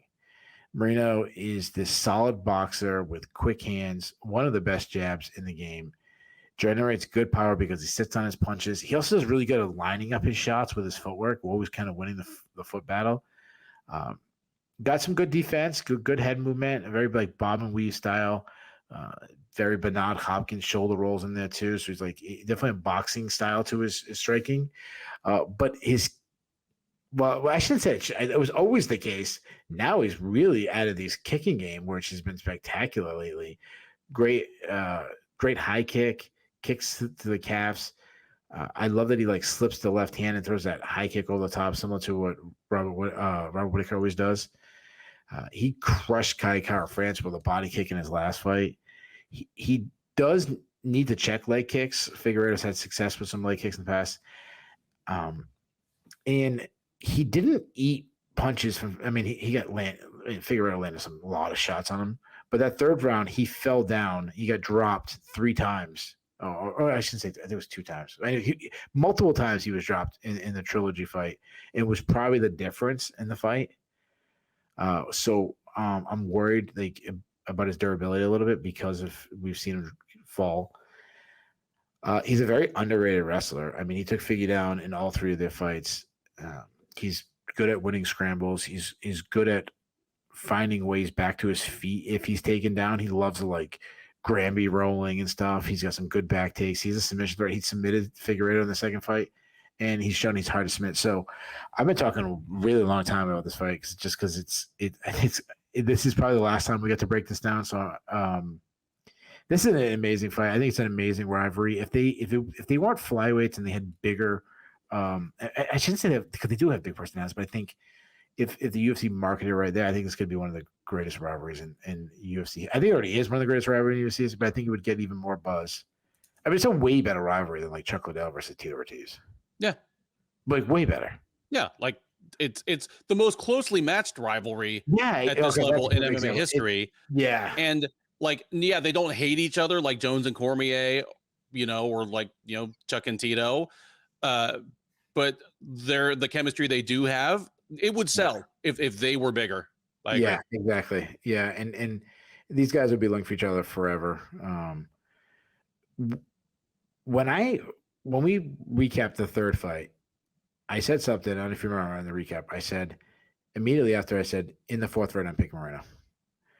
And I said Figgy knocked down Moreno. I think it was 2, maybe 3 times in that last fight. And besides getting those knockdowns, it was still such a close fight. Mm-hmm. Plus Moreno's younger. Plus he's taken less damage over the years. And I went back to, Figueiredo dropped Moreno, but he never looked like Moreno never seemed like he was hurt. Like No. it just Figueroa cracked so hard, and then Moreno recovered well. But Moreno landed shots against Figgy where he would buckle at times, but didn't go down. I think Moreno hurts Figueroa this time. I think he hurts him a bunch of times. I think those times where Figueroa was buckled, I think he goes down. I think we might even get a late finish. I'm going to say Moreno's the new champion. It says he gets a 4th round TKO. I mean, obviously, against Moreno was the last time we saw Figueiredo. Moreno has that extra fight in between. Did you see anything in the Kai Kara-France fight that made you think differently? Because I remember, you said, the kicks. The kicks and the body kicks. The body kicks, like that's a new wrinkle. Like the concerning thing is that Moreno, it was a really flat kind of deliberate first round for him. Like a few people even scored Kai Kara-France. Like coming out a slow starter against Figueiredo is a recipe for danger, but I'm not too worried about that. I'm more like interested and to see if he brings out those kicks than I am concerned about the kind of like slow start. Yeah, I'm not concerned about it at all. He's a slow start. He still got, I think it was a 2nd round finish. It was 3rd, but third round, but he turned on the Jets by the 2nd. Yeah. Well, then if he loses, it's not because of that. Yeah. If he loses simply because Figueroa is just better tonight, I don't think I don't think he got worse. I think he's a better fighter now than he was then. That brings us to the main event of UFC 283, the headliner of the first pay-per-view of the new year, a light heavyweight title matchup between Glover Teixeira and Jamal Hill. Teixeira, the 43-year-old Brazilian by way of Connecticut, is 33-8 overall. He is 16-6 in the UFC. He lost his last time out, of course. That was him dropping his light heavyweight title to Yuri Prochazka by 5th round submission in the headliner of UFC 275 last June in a front runner for fight of the year. Absolute classic. I think it's the greatest light heavyweight title fight in history, and that's saying a lot. Prior to that, it is absolutely. Yeah. Prior to that, he had won 6 straight on his way to winning the title from Jan Blachowicz back in October of 2021. Prochazka, of course, had a catastrophic shoulder injury late last year, was going to be unable to defend the title, and being Yuri Prochazka and just one of the most awesome dudes in the sport, would not hear of an interim title or anything and chose to vacate instead. So this fight is for the actual lineal undisputed title because once again, Yuri Prochazka is awesome. Yeah, like what a dude. Seriously, what a dude. And the thing he said was just the most martial arts thing ever. He's like, the belt is meaningless if I can't defend it against other men. Yeah, they need to learn how to market him better. Because we've talked about marketing him many times, and I've always thought like it's about characters. It's the 1980s WWF brand where everyone had a little different marketing. You had the guy who brought the 2x4. You had the guy who acted like he was perfect and he could throw a basketball over his head and land in the hoop. And you're telling me that in that era, a guy that like kneels off in the forest with a samurai sword in his lap and says cold-blooded martial arts shit wouldn't have been sellable? Absolutely. Like that's what they need to get into, the true martial artists. So I mean, we could say MMA's martial. It's not. It's more prize fighting than it is martial arts. Yeah. But there is that Alex Caceres. There's like a handful of guys who, and then you have the street fighter part. You have the prize fighter. You have the street. You have the Diaz brothers and the the gangster Mike Perry's and all that stuff. Yeah. Like you want the martial art. You want the respect. You want that. Like one championship would do better marketing than the UFC would. Yes, absolutely. But anyway, we're not talking about it. Thanks to Prochazka's noble and gracious move to vacate the title. This one is for the real live undisputed lineal belt. The other man in the cage, though he would certainly not describe himself that way, is Hill. The 31-year-old Michigan native is 11-1 with 1 no contest overall. He is 5-1 with 1 no contest since joining the UFC out of the 3rd season of Dana White's Contender Series. He is on a 3-fight win streak since that loss to Paul Craig, the kind of weird first round armbar injury thing that happened back in June of 2021. He has bounced back from that with TKO wins over Jim Crute, Johnny Walker, and Thiago Santos. The most recent of those, the Santos fight, was last August in the headliner of UFC on ESPN 40. That brings Hill to the biggest fight of his career and one of the quickest tracks to a title shot in UFC history outside of like weird divisions like heavyweight and women's featherweight. I mean, this is just his sixth or seventh fight in the UFC, something like that. But here he is, and he is a slight favorite. Hill minus 125, Teixeira plus 105. Keith, it's in Brazil. It is Glover Teixeira, who, I mean, you claim him for Connecticut, and it's really weird to have a New Englander. And I'm sorry, where's Jamal Hill from again? He's from Michigan. Yeah, Michigan guy and a New Englander. Yeah, headlining a card in Brazil. That's really weird. I mean, and for those who don't Brazil, know, you have enough people. Like you have enough people. Can we get Glover? Like, come on. For those listening who don't know, it's not like Teixeira. Yeah, we'll trade you a New Englander. Like we'll give you Rob Font or something. I don't know. Yeah. We'll give you Chris Moutinho. There you go. Green hair Chris, like the most evolved version, like the final green hair for Brazil. Yeah. Let's I mean, for those who might not know, it's not like Teixeira moved there 5 years ago and opened up a gym. He has literally lived in Connecticut for half of his life. He's lived in Connecticut for over 20 years, to the point where he had visa issues and had to like leave his gym in Connecticut, go back to Brazil for 6 months, and then go back to Connecticut. Like the dude is a New England guy who happens to have.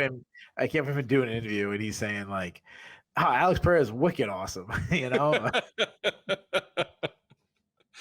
And honestly, with like the Portuguese last name, you'd be like, "Are you sure you're not from Rhode Island? Like, are your people not from?" Yeah, East Providence. Yeah. At any rate, I mean, it's Teixeira that Brazil is absolutely going to claim for its own. One of the more universally liked fighters in the sport. I mean, it's not on the same like superstar level as like Shogun Rua or like Kazushi Sakuraba, but in all my time in this space, I've yet to find a fighter, trainer, or longtime fan with a single bad thing to say about Glover Teixeira. Like, he is just a genuinely good dude.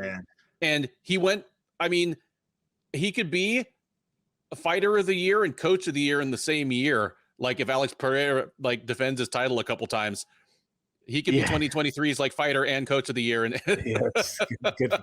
It's funny. I was thinking about you when you said like, if we had, we talk about the club, like who gets in the club of just respected guys by people in the world of MMA. It'd be like Frank Yeager, Glover Teixeira, Big Nog. It would be a guy. Yeah, Glover Teixeira is the man. He really is.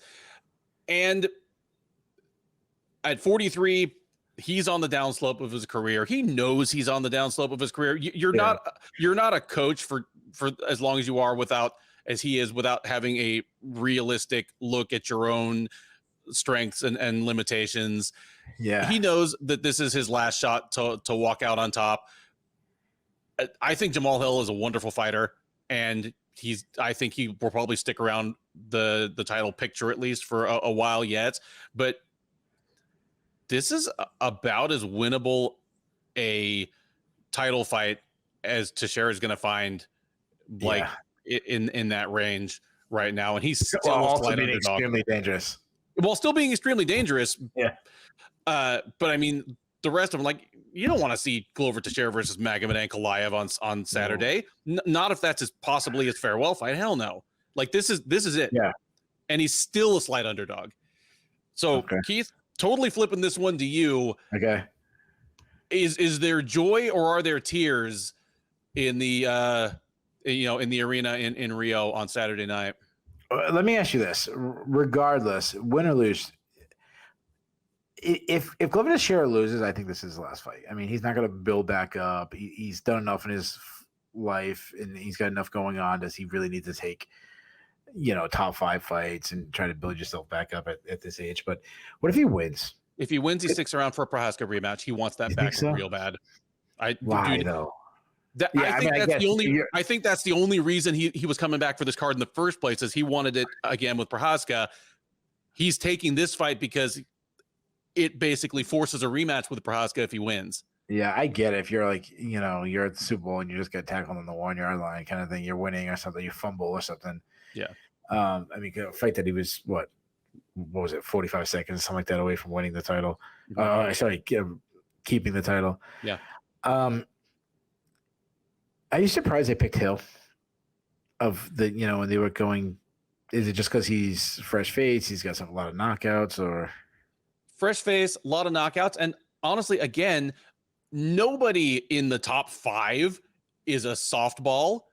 No, but it's winnable for Teixeira in a way that some of those other matchups aren't. Like, I like his chances against Hill better than I do like a Blachowicz rematch. Like I already said, Ankalaev, hell no. Yeah, and I think they were upset with Ankalaev and Blachowicz, so they moved on. And the other options really was Jamal Hill and Anthony Smith, and we've seen Glover share versus Anthony Smith recently. Yeah. So that said, I mean, he's the favorite to win the title. And one thing to mention, if he wins the title, he'll be the first Contender Series alumni to win a UFC title, which is kind of cool thing happening if he does. Because he's nobody's first pick, I don't think, for first, like not the one I would have picked, like coming out of season 1 or season 2. What did he come? Sean O'Malley or something like that. Yeah, Sean O'Malley. Maybe you're one of the people who thought like Jeff Neal would have done more by now. Jeff Neal, but like the Hill would be it. Yeah, he's been the most successful so far in his fight. I mean, I know Alex Perez fought for a title, but this is a fun matchup. It really is. It's why I'd probably give the entire card like a B-. Like, I think it's a good pay-per-view card. It's good. Glover Teixeira on the feet. He's your classic bob and weave boxer. He does a lot of what Brandon Moreno does, just like way slower. He wants to move like Brandon Moreno, just like he can't anymore. If Brandon Moreno gained 100 pounds and 20 years or whatever it is, he keeps everything tight, everything short. They're tight hooks, high guard defense. He's effective with his striking despite his hand speed declining. A lot of that has to do with the threat of the takedowns. People are so worried about his ground game. It's really like people have learned about Glover Teixeira. They're like, oh, wait, he's not the threat on the feet anymore. It's his ground game that they're so worried about the takedowns that he lands shots. His one punch fight ending knockout power has been gone for a while. I always thought it was exaggerated, but it's definitely gone. Like I'd be shocked if he, well, the later the fight goes on, that one punch knockout doesn't shock you. But I mean, like, I always think about like the first round when you're fresh. If he lands a big shot, it would shock me. But he's showed against Yuri Prochazka when the fight is going and it's pushing hard that his punches sting. Like he can damage you, he can buckle you. So you do have to respect his striking. I'm worried about his durability though. I mean, he's been buckled a lot. I mean, Prochazka hurt him multiple times in their fight. It was an absolute classic war, something that a 43-year-old guy really can't be taking that kind of damage. Even in a win over Jan Blachowicz, Blachowicz had moments where he buckled him. Carl Robinson almost knocked him out. Thiago Santos almost knocked him out. Alexander Gustafsson almost decapitated him. Anthony Johnson absolutely wrecked him. So like he's had tons of damage, and as he gets older, like his chin's not going to improve; it's going to get worse. So that is very troublesome when you're facing such a power puncher like Hill, is a guy that can make a guy like Johnny Walker look like a fool. When he touches you, but you can't talk about Glover Teixeira and all that damage taken without mentioning his legendary recovery. The hurt bad against Thiago Santos finds a way to win. Hurt bad against Carl Robinson finds a way to win. Buckled against Jan Blachowicz, a guy who's known for his knockout power, his legendary left hook, and finds a way to win. So it goes with, I think it has less to do with like his body recovery, but more of just a mindset. Like he's been there. He's a true veteran. He knows that one punch, if he's not out, it's not the end of the world. And obviously the thing about him, he's one of the best grapplers in the history of the sport. When we think, he's not one of the first names we think of when we think about grapplers, because when we think about all-time greatest grapplers, you think about the guys who accomplished amazing feats in the jiu-jitsu world, or the guys who have the records, like a Charles Oliveira. Yeah. So you think of Charles Oliveira, or you think about Dave Maia, Fabricio Verdun, Jacare Souza, and he doesn't have those accolades, and doesn't have these 20 submissions or whatever Charles Oliveira has. But topside grappling and what he's done, I mean, it's incredible. Now we don't think about him as a wrestler, but he takes everyone down. He uses his punches to get inside. He grabs a snatch single. He runs the pipe, and he's relentless the other round. He doesn't care if you sprawl on him. He doesn't care, especially because he goes to the single. So it's kind of much harder to sprawl or go to a high crotch. He does really good to set up his shots by winging punches, getting on the hips. And once he's on top, I mean, he's an amazing top game. Some of the best top game in the history of MMA, regardless of the weight class. Hard ground and pound. He's got 10 submission wins. So, like, even though, he doesn't have the records, but like 10 submission wins, a lot of them in the UFC. And he's shown that he has the cardio. Like, he ended up making a mistake and getting caught against Yuri Prochazka, but he was winning in the 4th and 5th rounds up to that point until he got submitted. So he can go hard 25 minutes. Now, Jamahal Hill's no joke. Hill's no joke. I mean, he's a southpaw that he's long and lengthy, and he's a sniper on the feet. He's extremely accurate. He's got massive power. His left straight is one of the best punches in all of MMA. I love that he works the body, especially against a guy like a 43-year-old Glover Teixeira. Can he take body shots like he could have in the past? Step in knees is something that could work really good for him, especially because the way Glover Teixeira kind of really ducks his head. I could see, and Hill being so much tall, such a tall guy, how easy to get his knees up. I can see him catching him something with a step in knee. Good teep kicks, crushing body kicks. He has some defensive holes. He keeps his chin a little high, keeps his head on the center line. He slides his head straight back, kind of like tall man's defense. So that's things I don't like about his striking. Strong clinch game, though, because of his height. He gets that like tall man's lockdown and blasting knees. He can grapple. He'll sneak in a takedown, but his defensive grappling is the Achilles heel to him. I mean, he was taken down 6 times in his last fight against Thiago Santos, and Santos isn't known as being a wrestler. I mean, this, he's not Bo Nickel taking him down. So because of his length, he does toss up some submission attacks, and I think he can get a sub off his back, even though he doesn't have a submission on his record. And when I say I think he can get a sub off, I'm not talking about getting Glover Teixeira. I'm just talking in general. I think it's a really tough fight. I think both guys have like huge avenues for victory, which makes it tough. I favor Hill early. If this fight ends in a minute, Hill just starches him. Hill touches him, starches him, has a spectacular knockout. It's sad. The Brazilian crowd's upset. Glover Teixeira is knocked out cold. It's his body finally just failed him, and between his body failing him and Hill being this massive punch, he just puts him out. But which is surprising and just goes against logic, that while I favor Hill early, every single minute that goes on, I feel like the pendulum is swinging towards Teixeira. The more I feel more comfortable with Teixeira. If we got a 4th round, 5th round back and forth war, I'm feeling good about Glover Teixeira. If we have a fight similar to Yuri Prochazka, I think Teixeira is going to crash the pocket. I think he's going to get in immediately. I think he's going to use his wrestling. I think Hill's going to maybe stop 1 or 2 takedowns, but I think eventually Teixeira is going to take him down. He's going to wear on him. He's going to lay on him. He's going to slow him down. He's going to grind on him. He's going to do all those little things that Glover Teixeira does, good head positioning, good running everything. And I think eventually, Hill eats too many shots, makes a mistake. Glover Teixeira makes him pay. Glover Teixeira brings the belt back home to New England. He wins by 3rd round submission.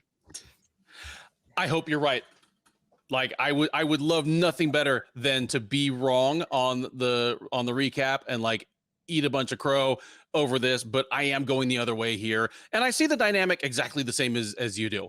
Like, Hill's obvious Achilles heel is his takedown defense. Like, Thiago Santos, who has the worst knees in the UFC this side of Shogun, like, took Hill down repeatedly. You go all the way back, like Darko Stosic, who was not good at all, and like just washed out of the UFC at 0-3, like took Hill down a couple of times.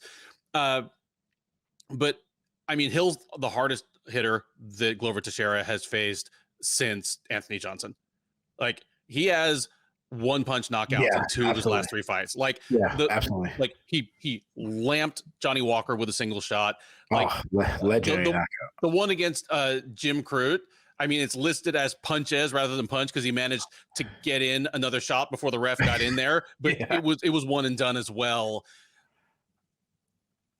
I mean, the avenues to victory are real obvious for both guys. It is a little heartening that, like, Teixeira's recoverability and cardio are really impressive for a guy his age, but it's not like Hill fades either. You know, like he was doing like, despite getting taken down a bunch of times by Santos, like, he finished him in the fourth round. I do like his ability or his willingness to go to the body, because as good as Teixeira's recoverability is, like, you know, your liver doesn't have a chin. No.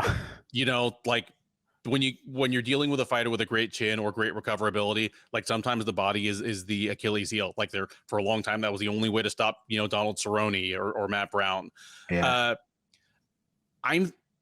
But I'm thinking he doesn't even get to, like, the attrition rounds. I think Teixeira's only gonna box as long as he needs to start looking, you know, until he starts spotting his opportunities to go in for a takedown. But Hill's gonna find him. He's gonna catch him with something coming in, or he's gonna manage to get up from the first takedown attempt or fight off the first takedown attempt and catch Teixeira just a little out of position sometime in the first two rounds, and it's going to get real quiet in the Jeunesse Arena, and I'll be sad for being right. And again, I hope you're right, and Teixeira just gets the triumphant walk-off moment and brings that belt back to Connecticut. But give me Hill by second round TKO here. And that is the Sherdog Radio Network preview for UFC 283, Teixeira versus Hill. I've been your host, Ben Duffy. He has been Keith Schillen.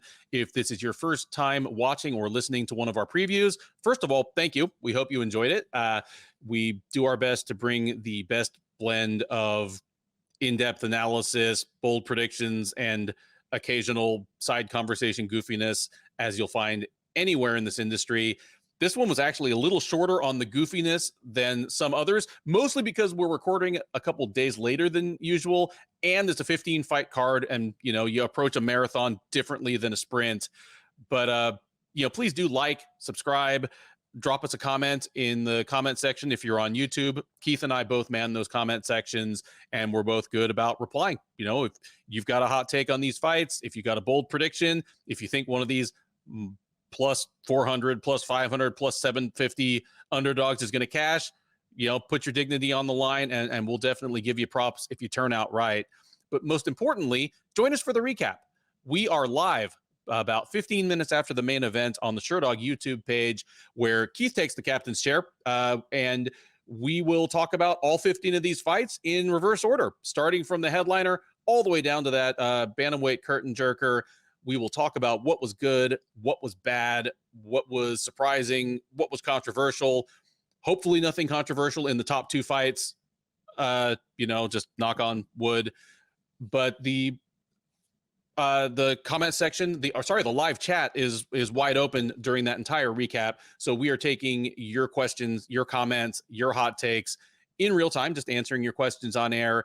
We have a bunch of friends there that seem to enjoy hanging out with us after the fights, and we would love you to be part of that community. Between now and then, thank you once again for listening. Enjoy the rest of your week, and by all means, enjoy the fights.